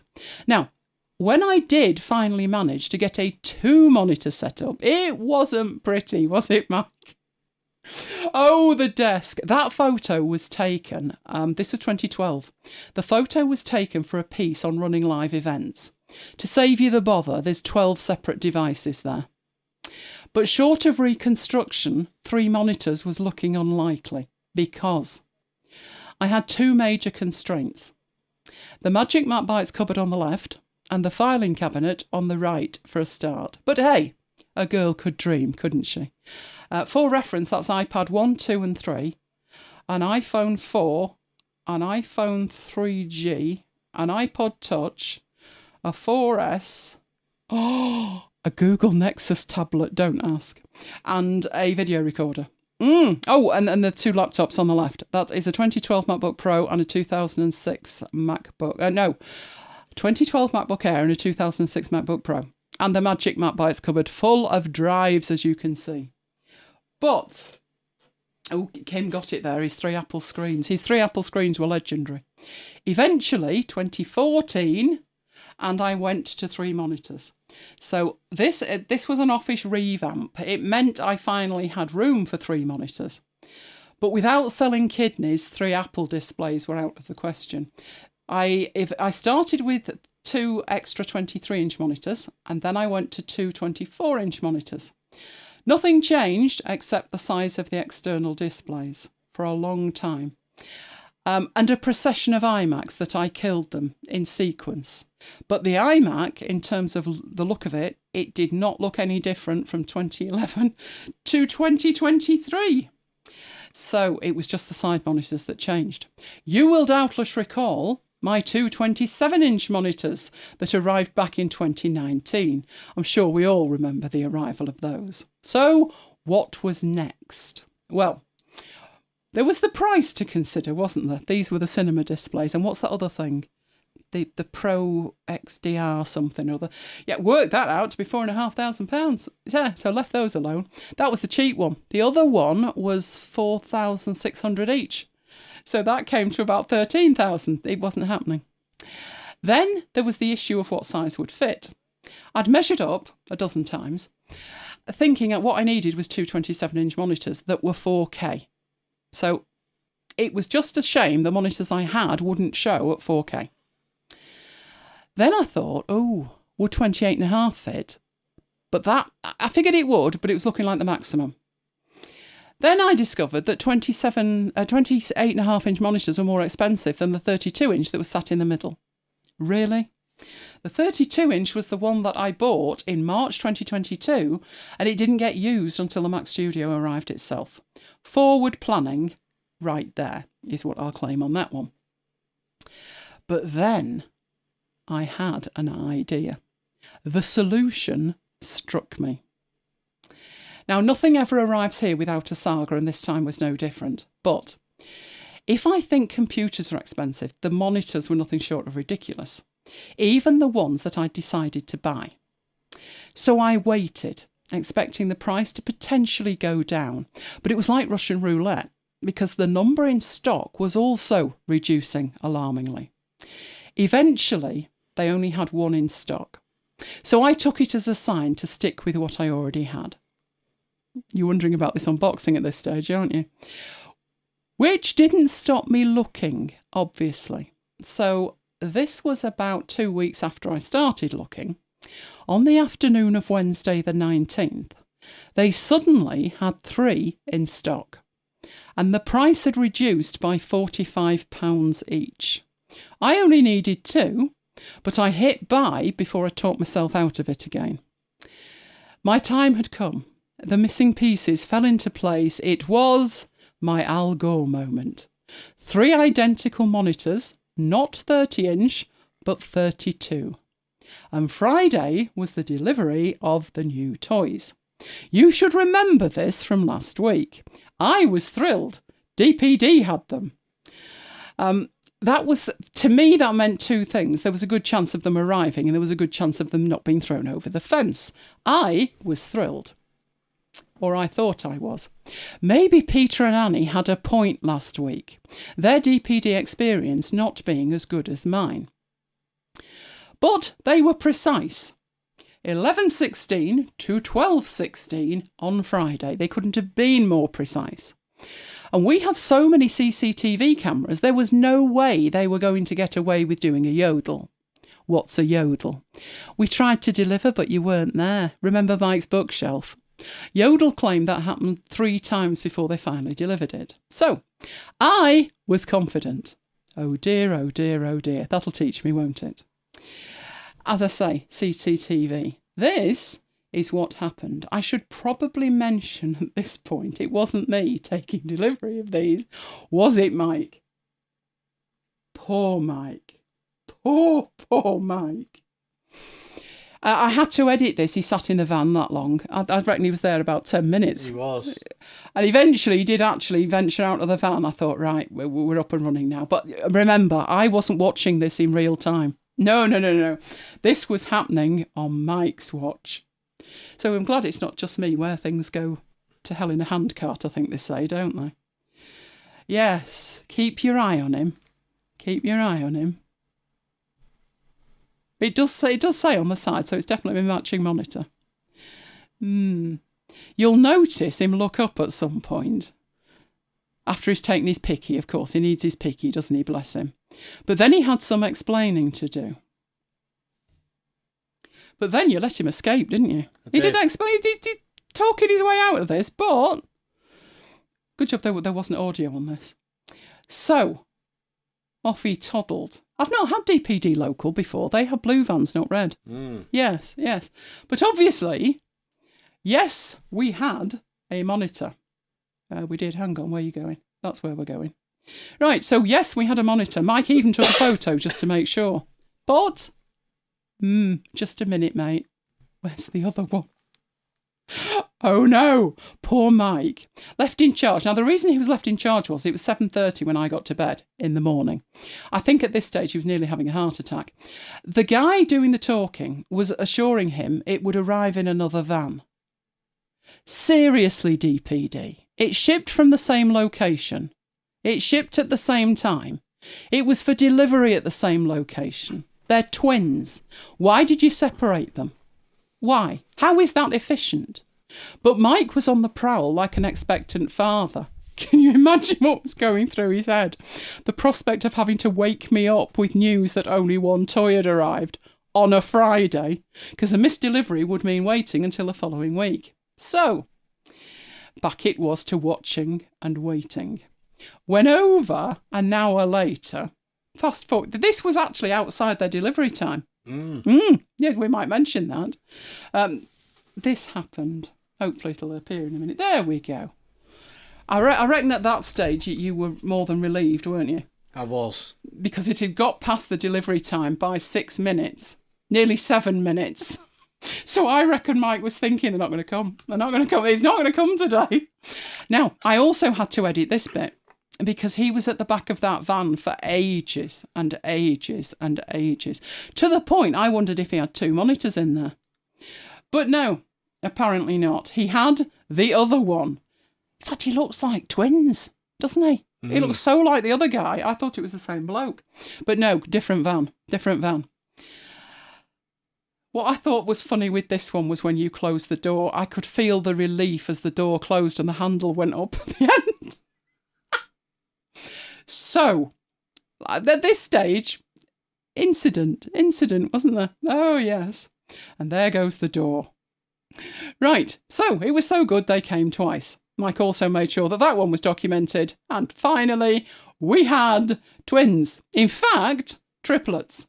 Because luckily, the monitor that I bought in March 2022 was still available for sale. So it was 2 more of those, identical, that I bought. So the one that I had is that one. Oh, it's bigger than the Al Gore moment. Oh, so excited. I got 2 more exactly the same. I was quite happy with the first one, so luckily I was able to test it for a few weeks. It does the sizes that I need at the ratios that I need and everything else. Does have a range of ports on the back that I could use if I wanted to, but I didn't need to. So, that was Friday. But then, of course, we had the live show. I can't do that on a live show day. It would have been catastrophic, as was proved, as you will discover. So, fast forward 24 hours to Saturday. And I'd been very organised, hadn't I, Mike, with the installation, because I knew bad words would be said. But look at his little face. His little face says it all, that he looked mighty relieved the delivery had arrived, albeit in episodes. It did fit on the desk. You can see the 2 27s right and left there, just about fitted on the desk. But if you look to the left, you can see my USB port and my iPad stand and some contraption of a hub and my light, and it was tight. Also on that left-hand side was the microphones. So at that stage, when Mike got the measure out, it wasn't going to fit. I said, no, it'll fit. It'll be fine, Mike. So we managed to open it on the desk, but there wasn't enough room. So it ended up on the floor. That's the fan on the left, the industrial-sized one. At that point, I then had to take out what was there. Oh, hairy, scary moment. Hairy, scary moment. But got the leg on it, got it all back in. Got it on the desk. Then, of course, it needed its brethren, its twin. So, do you want to see the final setup live? I never ever want to set up, configure or move anything ever again. But it's done. It's done. So let me put that down there. Move things so you can see it. I've no idea what you'll be seeing at this stage. Let's have a look. Right, let's get that there and do that. Right. Jamie was right, it's a monitor. It's not just one monitor though, was it? Right, let's push the button and see if that works. What we can see. Right, there you go. That's the one on the left.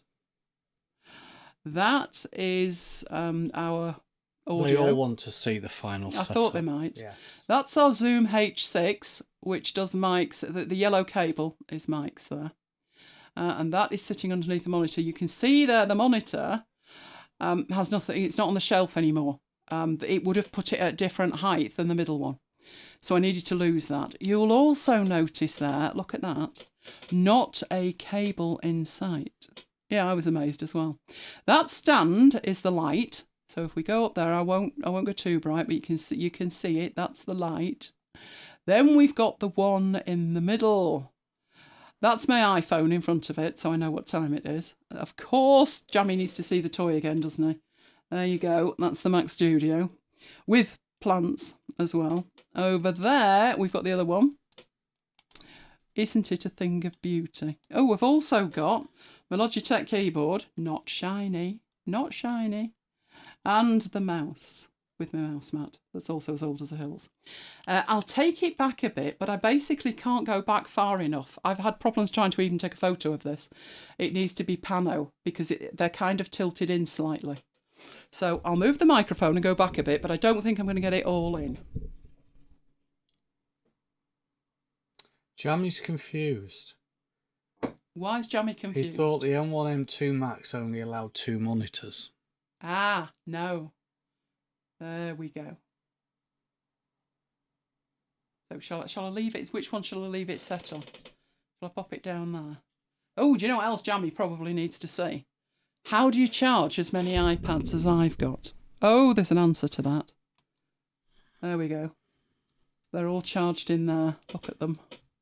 All lined up and charged in there.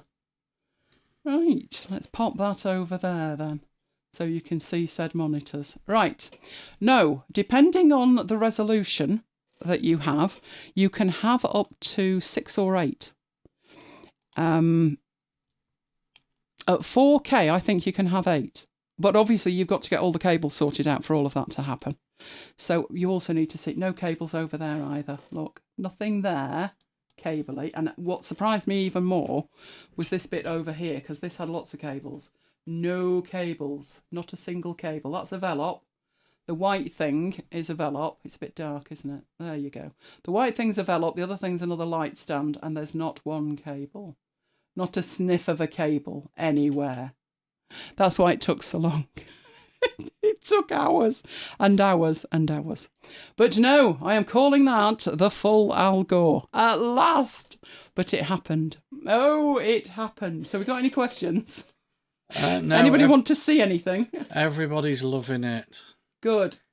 I'm loving it too. That's it. I'm not touching it. Tracy wants to know how the plant is. So I've told her it's still alive and growing. Oh, yes. Tracy's plant's doing remarkably well. It's actually grown more than the ones in here. It has. I can't imagine why that's happened. I had to get the dust off the ones in here.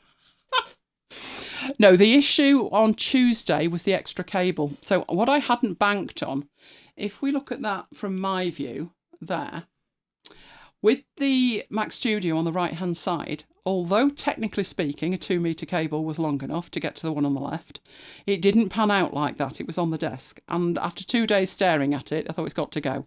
So I bought another cable that was 3 metres, and I then had to uncable the left-hand one to recable it in with a 3-metre cable. So that was Tuesday. That's it. If I ever say I'm going to touch another cable, just don't let me near them, Mike. Don't let me near them. Never. I'm just sticking with this one forever and ever and ever. Not doing anything else with it ever. There we go. Right, so we've got no questions on that then. Then we'll move on. We'll move on. I will switch back to that and here. That was the best I could do with a photo. Oh, Affinity Photo, you let me down badly. Look at the monitor on the right. A bit of a kink at the top corner. That was nothing to how bad the speaker looked over there and the fact that the mouse vanished totally. But that was the best I could do, trust me. I tried panoing it from all angles and it wasn't having it. Literally was not having it. So that was the best I could do. So that's why I decided, you know what, let's just do it live so you can see it and ask for a close-up of anything you fancied. There you go. Peter says very impressive. When are you getting it, Peter? When are you doing your full Al Gore? Trust me, you need one hell of a desk to do that with. The only cable I've got on my desk is my Stream Deck, and that's only because it doesn't work Bluetooth. As neither did that other thing I had. What was the other thing I had? The Shuttle Pro. For years and years, it was like, can you make a Bluetooth one? Can you make a Bluetooth one? And the answer to that was basically no. So the only cable that is on the desk is the Stream Deck. But I need it. I use it. So there we go. Right. So what have we got coming up? We are live again next week with episode 202. We have everything that we do available on demand. So there is an on-demand playlist which has every episode ever of MacBites After Hours in it. You can get to that at macbites.co.uk/After Hours playlist. And of course, we love you guys. If you love us, give us a like. Really makes a difference. There is the like button underneath, and you will also find the subscribe button. And hit the bell, and that way you will be notified when we go live. This is what Jammy needs, doesn't it? But on a personal level, not just you happen to be on YouTube and I happen to be going live. No, Jammy needs it on a more visceral level than that, I think. Right, there is my list at elaincharles.com/VIP. That's where you will get first dibs on all things Affinity, which now everything's coming together is amazing, isn't it? Then there is the MacBites list. This is where you will get notified about After Hours, and of course, it might only be July, but we are thinking of Christmas. We are thinking of MacBites Advent. That'll start in December, but the prep for it will start right now. So that is macbites.co.uk/macbites-mail. If you have not been with us for an Advent special, it is a minimum of 24 days of freebies and fun during Advent, as the name implies. There's also Slack, where we carry on the conversation. If you are not a member and you would like to join, you need to go to macbites.co.uk/join Slack. If you are already a member, you can get to Slack by typing macbites.co.uk/Slack rather than join Slack, and you will be good to go. So we need the contact thing now, don't we? That's what we need. I've still left that at Twitter. Are you still on Twitter, you guys, or have you decided that X is not for you and you're off? I cannot understand that, man, but, you know, each to their own, I guess. But we are available on all of those things there. So, who's got questions, comments? Jammy subscribe now. Excellent. You're very welcome, Cynthia. When you say thanks for doing this, is this showing the setup or just doing the show in general? Let me know. Let me know. Happy to do either or both. Oh, can you subscribe? Vacation time is coming up again. Where are you off? You've been to so many countries in the time I've known you, more than I've probably been to in a lifetime. Didn't Renee go to Switzerland? And we were talking about Toblerones. We were. Yeah, we talk about Toblerones a lot. And then there was Germany. Oh, you're all over the place. I'm lucky if I get to Wales. I did get to Wales once. Didn't we? Oh, we did go. We went to, not Nid, the other one. Bottlewidden. I know that's not how you pronounce it, but you remember that. That was where I got shot. That thing last week at Bottlewidden when we went on holiday. What was funny about that was we were heading up there and we were following a map, you know, and we had Diz, didn't we, on the sat-nav. And she's like, turn left, turn right. And we went past this thing. I said, oh, is that it? There was this massive building. And this place was an old castle that had been converted. So it would have been big enough for it. But as we rounded the corner, it was a hospital. Massive hospital. So I said, no, it's not that. Be on the other side of it. So the hospital ended up being about a mile and a half away from the hotel. So we gets to the hotel, which was a converted castle, and we gets in. And I think it was the next day, wasn't it, when we went to the shooting range and I got shot. I said, it's handy that hospital's so close then. Not that I needed it. Dug the shrapnel out myself, stuck a plaster on it, and then went out to do the archery. Oh, what a holiday that was. But technically, that was another country. That was Wales. Do you know, there was an amazing story today. You know how people were evacuated last year from the Ukraine? One lad, he was 15, I think, at the time, ended up in, is it Port Call? That's Wales. Yeah, with his mum and dad. So at that stage, I don't know if he spoke English, but in Wales, it's compulsory that you learn Welsh. People have been taught Welsh from being 5 years of age. This poor lad was 10 years behind. Do you know he sat his GCSE in Welsh, cool. Which is the end of school exam in Welsh, in 10 months. That is amazing. Welsh is a very difficult language. I'm impressed with that. Renee is going to Switzerland. Oh, wow. Tracy's still on Twitter and she'll call it Twitter. Me too, Tracy. So if I say we're on Twitter, you know why. I can't be doing the X thing. That reminds me. Do you remember when OneDrive was called SkyDrive? I do. And that was at work when we were just moving to it. And we all said, we're going to keep calling it SkyDrive. I know. But we never did. That was a very shrewd rebrand of theirs. I didn't feel it was necessary. I know it was Sky TV, wasn't it, that were complaining. I didn't think there was any way that you'd make a mistake between them anyway. But I remember thinking, but SkyDrive's such a good name. And then they changed it to OneDrive. No, I didn't like it. And then honestly, you just do, don't you? You just change. But I think Twitter's something different. Because with Twitter, you send a tweet, not an X. And then there was something about what's a retweet, and he said a Z. I thought, I'm sorry. No, this isn't happening. He can call it what he likes. I'm still there at the moment. But do you know, if they fixed Threads, if Threads showed you who you'd followed, that'd be perfect. That would be absolutely perfect. But I'm seeing random stuff from people that they think that I want to see. And that's not the case, trust me. Jammy's got a question. Okay, what's the question? The question is it possible to see how it looks in your settings app so we can try and replicate it? Oh, they said the boy with the widescreen monitor. Yes, we can do that. Let me just get that up. So let's do that and do the displays. I did make a couple of changes with it.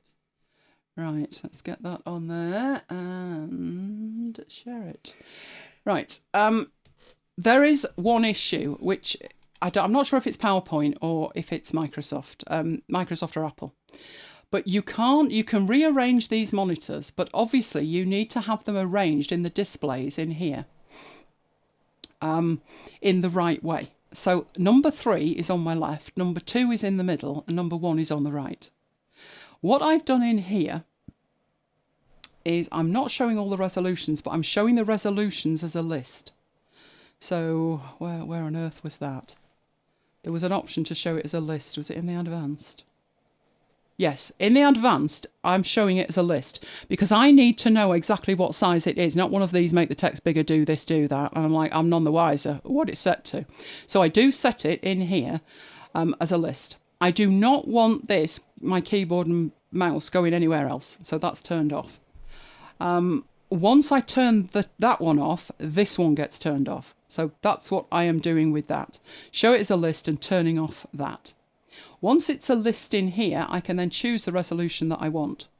So number 1, as you can see, which is the one on my right, is set to what I call an iMac resolution, which is 2560 by 1440. So as far as I'm concerned, what's on my desk now is the same as I had before, but the monitors are 32-inch, not 27. And it's extending the display, not mirroring it. Right, the one in the middle is the default. So here, that one is set to use as main display. What was happening when I plugged these 3 in and turned on was the main display was number 1. It went, although the numbers to me are backwards, I would think 1 would start on the left. So I had to make number 2 the main display, which is the one in the middle. Right now, that is set to 1920 by 1080 because I've downscaled it to share it with you guys. Normally, that is also set to 2560 by 1440. And again, in here in the advanced, I went in and resolutions and turned this off. So I want the resolutions as a list. And this one is set exactly the same as number 1. It's extending the display. It's 2560 by 1440. In the advanced in here, this is turned off and the resolutions as a list is turned on. The refresh rate depends on what socket you have the HDMI end plugged into. So on the back of it, there's a mini display, there's 2 HDMIs and something else. The 2 HDMIs, one is 30, one is 60. So it's HDMI number 2 on this particular model that you plug it into. When I was looking at it on Amazon, one of the comments said that this guy had bought it for his son and they couldn't get it working at 60. And I thought, well, read the manual. Because I did have to read the manual, didn't I? I said to Mike, it's the first time I've ever had to read a manual with a monitor. Because it's because these are sold in the EU. Kim's going to laugh her little socks off here, but this is Europe for you. This is why people voted for Brexit. I swear to God, this is why. Do you remember the hair dryers? You can't have a hairdryer over a certain power. Not allowed. And there was vacuum cleaners as well. Not allowed over a certain power. So anything that actually dries your hair or picks up dirt, you're not allowed. The monitors have to have a setting on them, an eco setting. These monitors turn off after 4 hours. Even if you're sat in front of them in the middle of a live show, they will turn off. Luckily, that can be stopped. But this is why I had to read the manual. Because there's a button on the back of it and it works like an iPod wheel. An old iPod wheel where you have to get into the settings, you get to this eco setting and turn the darn thing off. So I had to do that 3 times, but that is how it's set up. So have we got anything more with that? Nope. I'm reading here. Elon is illogical. Elon is a law unto himself, isn't he? A legend in his own mind is Elon. Right, let's get back to that then. There we go. So any other questions on that, let me know. I am now finally ready to write it up. In fact, I think I've written up the majority of it. What I'm going to do is update the page on my blog where it talks about my tech setup, which I think the picture goes back over 5-6 years. So I will update that and I will let you know when it's up there. I have about the majority of it written up, just need the pickies to go with it now, and it's talking about all the kit. So you'll find out what all of the kit is, stands and all sorts. Speakers, the speakers are 17 years old. I got those when I got my very first Mac. It sounded, this is weird, isn't it, what happened with that? My first Mac was a 20-inch Intel white iMac. And I put it on my desk, and it said it's got built-in speakers, and they're amazing. So I played some music through it, and I thought, what is that racket? It sounds like a pea in a tin can. It was awful, awful. So I thought, speakers. So I went out and I spent more than I would ever have cared to spend on speakers. I think they were touching the £200 mark. But I just thought they were beautiful. Those speakers have been on my desk ever since, and they are still as good today as they were then. But funny thing with the story, when I got my 24-inch iMac, I took the 20-inch off the desk and I put my 24-inch there, and I plugged the speakers in and I carried on as usual. Mike inherited my 20-inch Mac. And when he put it on his desk and played some music, it sounded fabulous. And I'm like, just a minute, what speakers have you got that plugged into? And you said, none, it's just the speakers. I'm like, what? And then I realised what the problem was, as I know from painful personal experience. Mike's, the 20-inch that went on Mike's desk, behind Mike's desk, there is a wooden door. Mike's desk is in front of a cupboard that we never use. So he doesn't have to move it. But this wood was obviously feeding the sound back to him beautifully. Mine is in front of a wall, which shouldn't be that much different, but for the fact that there's slate in this wall, which gives us problems with the Wi-Fi. That's why we have so many velops. And it was just, it was butchering the sound. It really was. The reason I know from painful experience that there's slate in that wall is that many, many years ago, I was putting 2 shelves on it. And I started, I did my due diligence, make sure there was no cables or water pipes behind it, which I figured there wouldn't be, but let's just triple check. Because there was the incident, wasn't there, where my mother set the wallpaper on fire. True. But that's for another day. And I started drilling. And as I pulled the drill out, the drill bit looked like a nail. It annihilated the drill bit. So 57 drill bits later, I had some shelves on the wall. The same happened in the bathroom. Mum wanted some cupboards putting in the bathroom. Oh, it'll be a 5-minute job, she said. No, it was a 3-week job because we had to go out and buy these more drill bits, because literally you could only drill like half an inch and the drill bit was gone. So, yeah, I still have those speakers. And, I don't think I'd want to change them because I still think they're really neat. Whereas the ones that you see today, I mean, the sound must be amazing, but I don't think I could hide them behind the equipment as easily as I can lose these. So they've been with me a long, long time, and happy to recommend them. Needless to say, can't buy them anymore. Right, what else have we got going on in the chat here? Renee wants a Tesla. Wow. I haven't even looked at Teslas, Renee. Wouldn't know one end of one from the other. Right. You're welcome, Jammy, you're welcome. So is this going with the ultra-wide, or are you going for multiple ultra-wides? Just imagine 3 ultra-wides next to each other. You'd need a swivel chair to see everything. Can I put my 30 for 30 on the blog? You keep forgetting I'm posting them. Oh, good grief, Tracy. Forgetting? At the minute, I'm busy writing them. This is why Ship 30 works. Because if I had to write, I have tried before to do 30 days on my blog. But if I have to write them and then post them on the blog, by the time you've got the graphics sorted and the back end of the blog sorted, you've lost the will to live. Never mind post something. So I'm going to carry on. Where are we up to today? It's day 14 today. So I've got another 16 days to go. I'm going to carry on doing it on Twitter as it is, but then once they're done, and some of what is on there is going to probably be in this blog post I'm going to write anyway. But give me some time to finish it first, because honestly, it makes the difference between doing it and not doing it at all. But I will definitely consider that.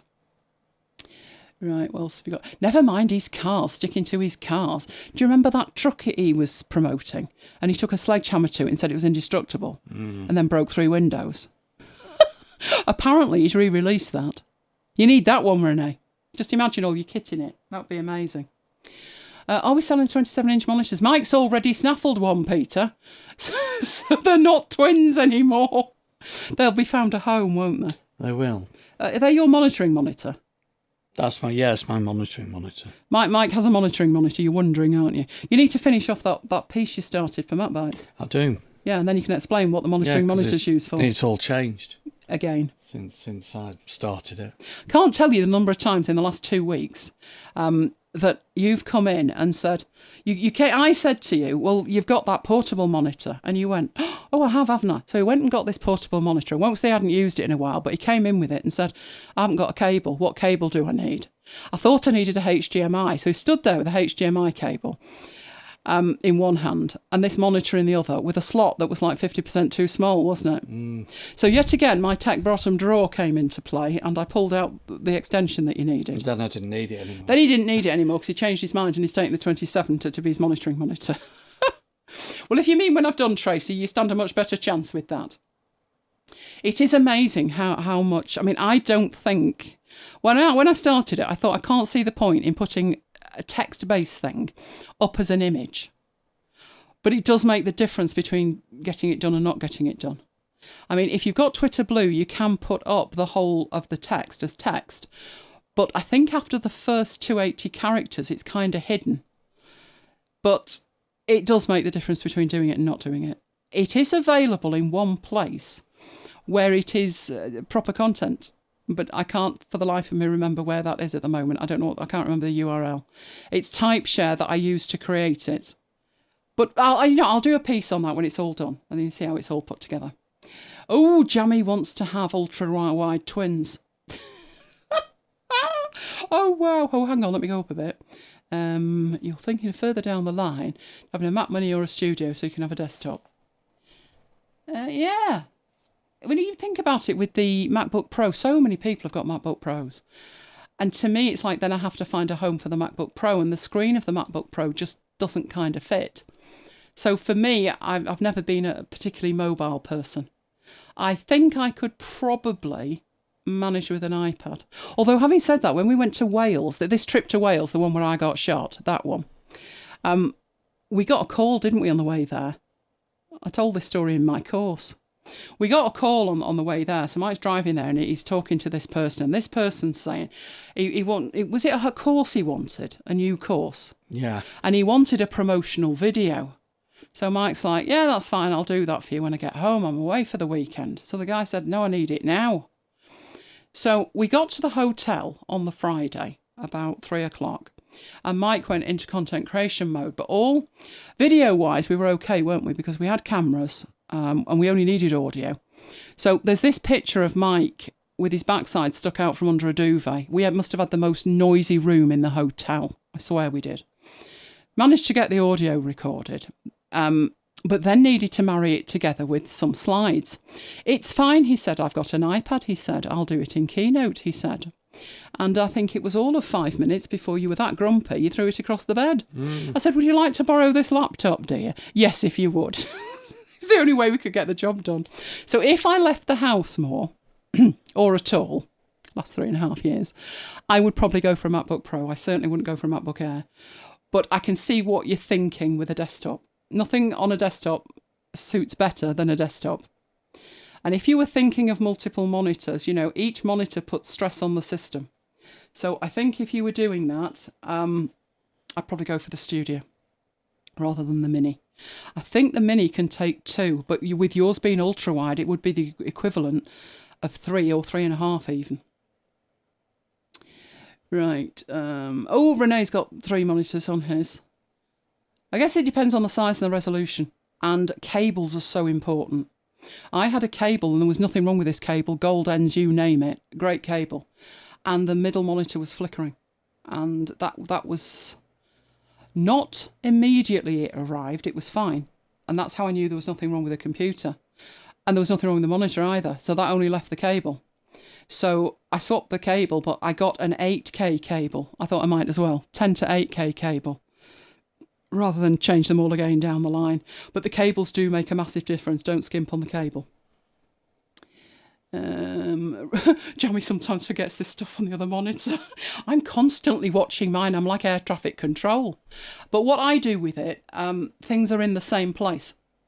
So my problem with PowerPoint is PowerPoint insists on using the middle monitor and the one on the right. I can't use that because the microphone is on the left. So I need my speaker's notes on the left. So I have to manually set that up at the beginning of a presentation. Because of that, I've actually made it that the escape key does not close the presentation. Because if the presentation closes, I've got to set it up again. It's an absolute pain. But no, I put everything in the same place all the time and then I don't have to worry about it. Jamie worries about the battery on the MacBook. That is a big issue for me. I mean, as soon as you couldn't change them, that was ridiculous. But Europe, with the bendy bananas and stuff, Europe are bonkers. But they've decided that the iPhone's got to have replaceable batteries. And I'm thinking, could you just make that the same way with the laptops as well and it would be grand? That would be great if they did that. Whether they will or not, don't know. Tracy says, reading the entries on Twitter is frustrating. There are 50,000 Scrivener Pro tips for every 30 posts. Yes, but Scrivener's my thing at the moment. Renee's is on mains all the time. They certainly better battery manage now, although it's probably worth once a month taking it down to nothing and then charging it up again.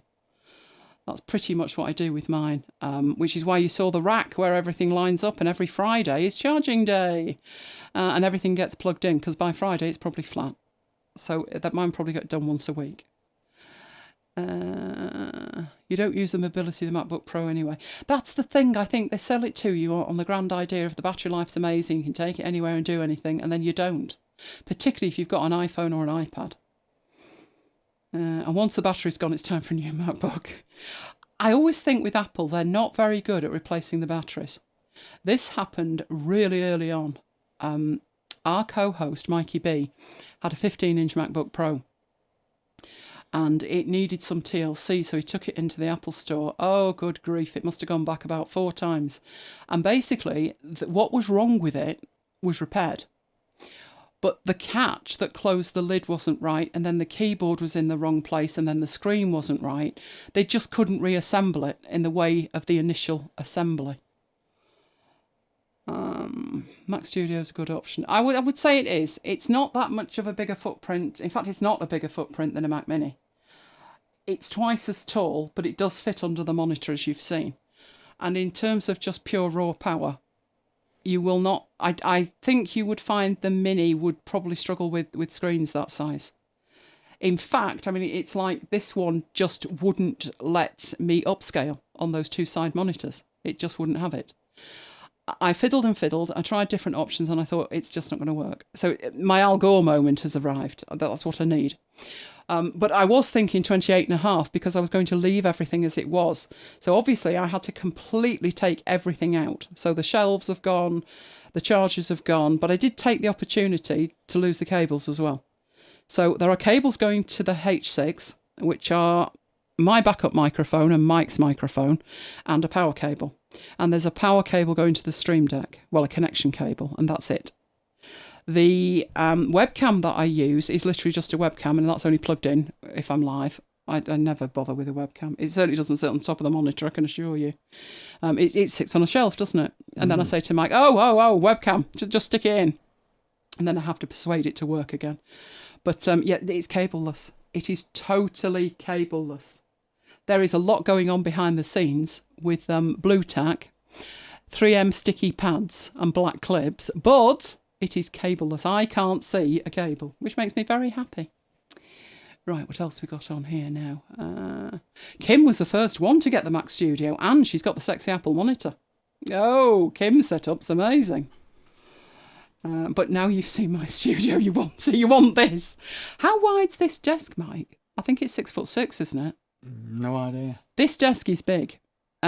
This desk had to be refitted, but the desk itself, I got this desk years and years ago when I was a law student, and I got this desk before I even had a computer on it. And it was the desk that I used to work at with all my law books on it.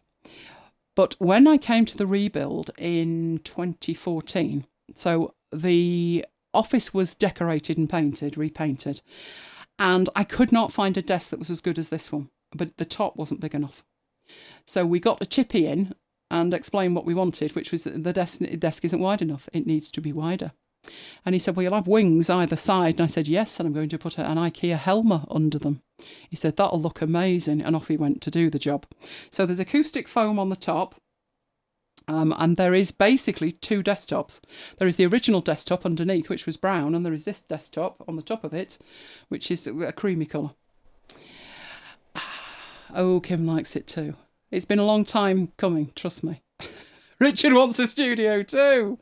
Wow.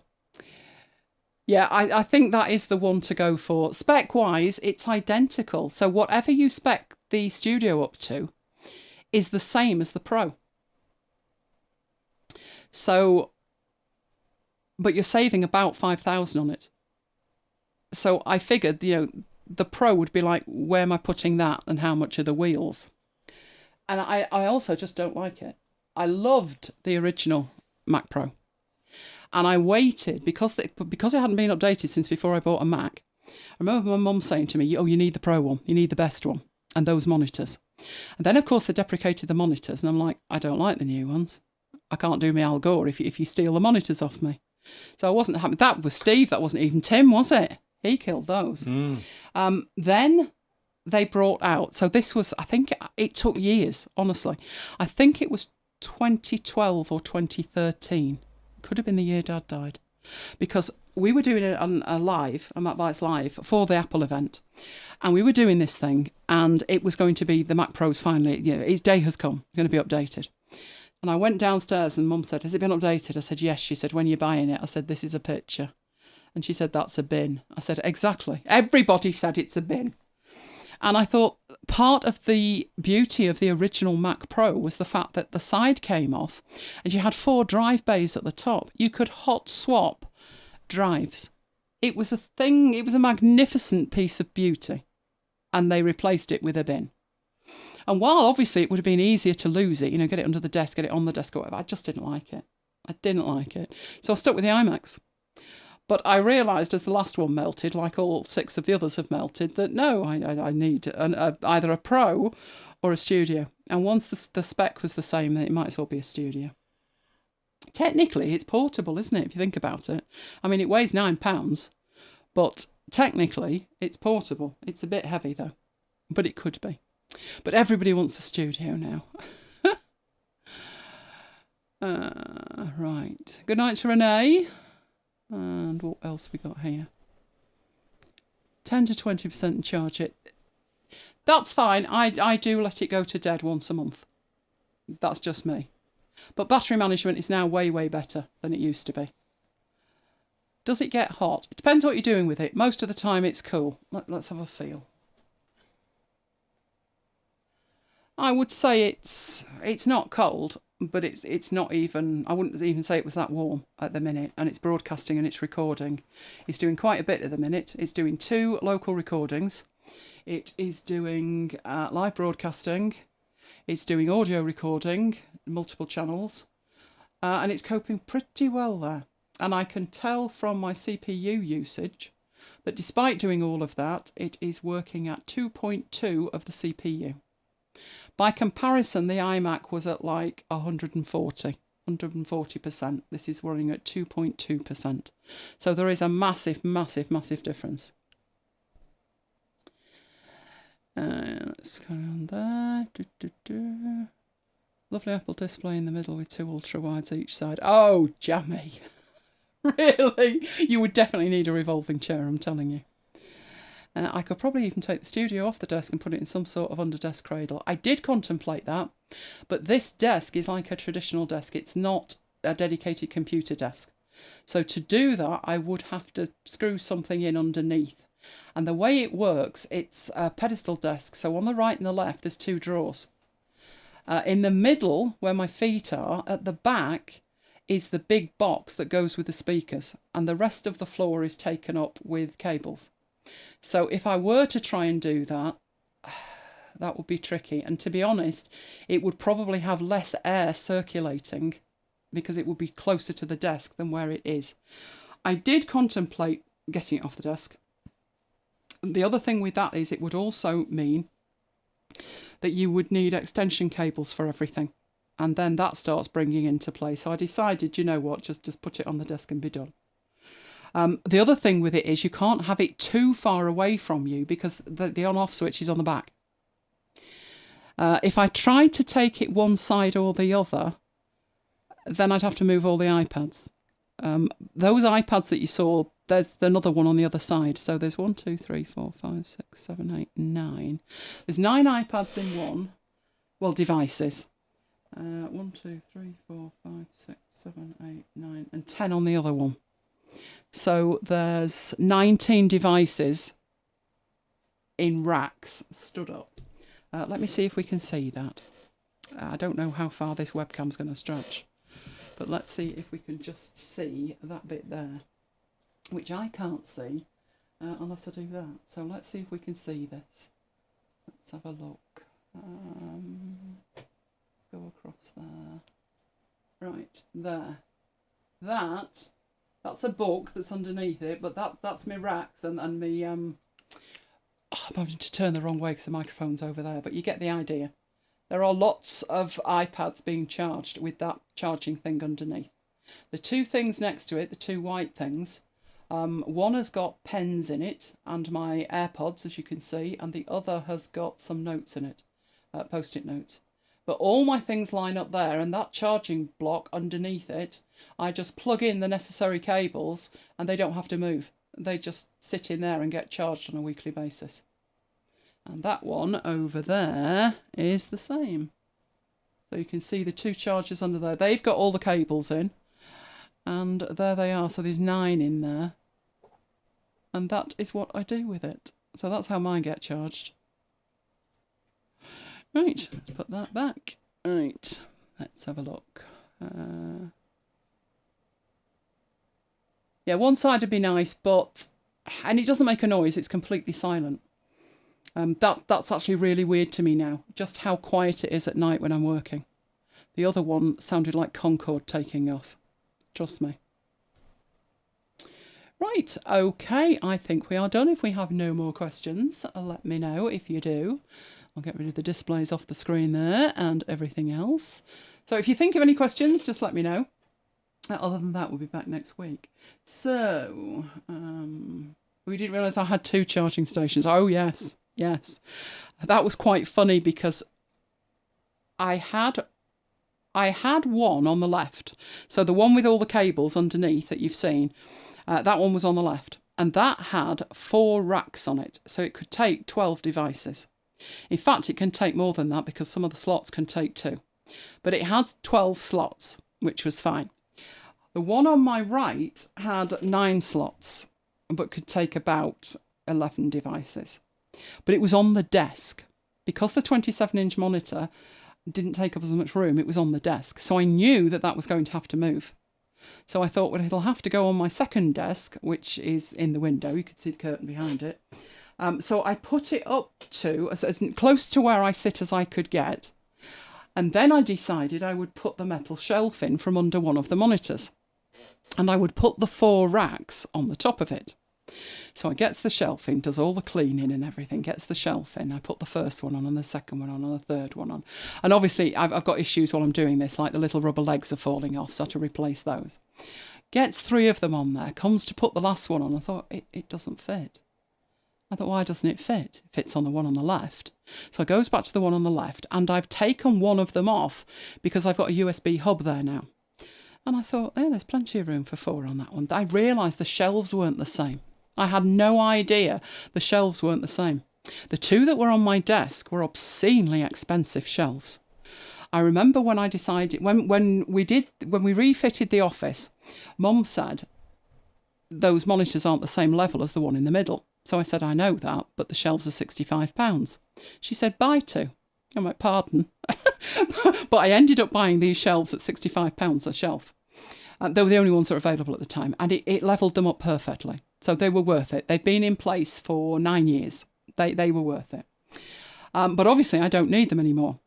So in the meanwhile, I found some alternative metal shelves that were like £20. So I was totally unaware that the shelf on the left is one that was £20. In fact, it was probably cheaper than that, is actually bigger. So the ones that the monitors were on that I'm using on the desk, it's not actually wide enough to take 4. So I've got a spare rack that needs a home. So I might do something with that, but I'm not touching the main desk. The main desk is not being touched ever again. I'll stick that picture of Al Gore on the wall and think, mine is 6 inches bigger than yours, mate. It just took me 16 years to get there. But I am there now. So can't say fairer than that. I am there now. Right, let me click on that so I can see that over there. So, Tracy's working from a 16-inch MacBook Pro. Is that the one with the touch bar-y thing on? I saw something for the touch bar the other day. It was an app somebody had built that said, if you've got the touch bar, this will make it amazing. And I thought, why are you developing for that? Because I can't see it coming back. I'll dig it out if I can remember it, what it was. When is Toblerone Thomas getting a studio? He's not. No, because you didn't kill your iMac, did you? No. No. See, it's all very well wondering about the heat and stuff, but why does mine die and Mike's doesn't in the same office at the same temperature? I think I'm the problem, aren't I? Yep. Yeah. Honestly, I've killed that many iMacs. That's why I decided I'm not having another one. Because I'll be going down to a 24-inch and that wasn't happening. Just call you Arnie. Yeah, Arnie, the iMac killer. Oh, well. The Terminator. Yes, I do need 2 charging stations. I definitely need both of them. There's not just iPads in them. My laptops are in them as well. Because if you think about kit, you can't stack it on top of itself, can you? So you definitely need it at an angle. And the things it stood up in, they're just letter racks. This is not one of these expensive things. These are just letter racks, but they work perfectly. But do get a supply of rubber feet. I've got more rubber feet coming on Monday, Mike. I've used that many rubber feet. Right, let's have a look in here. What's going on there? Oh, poor Patience. I hope you're feeling better soon. Right. Oh, you no longer have a touch bar. Oh, I thought you did. I thought you loved it. Can't remember what model that was on. Wasn't it on 2 of them? But it was the posh model, wasn't it? It was the most expensive one that had that. I wasn't that thrilled when they announced it. I thought the only way that will work is if you put it on the keyboards. But so many people have third-party keyboards. Even if you're not going for like a Logitech, so many people that I know have mechanical keyboards, which I did at one point. So, Tracy thinks Mike's iMacs work less hours. That's true. That's true.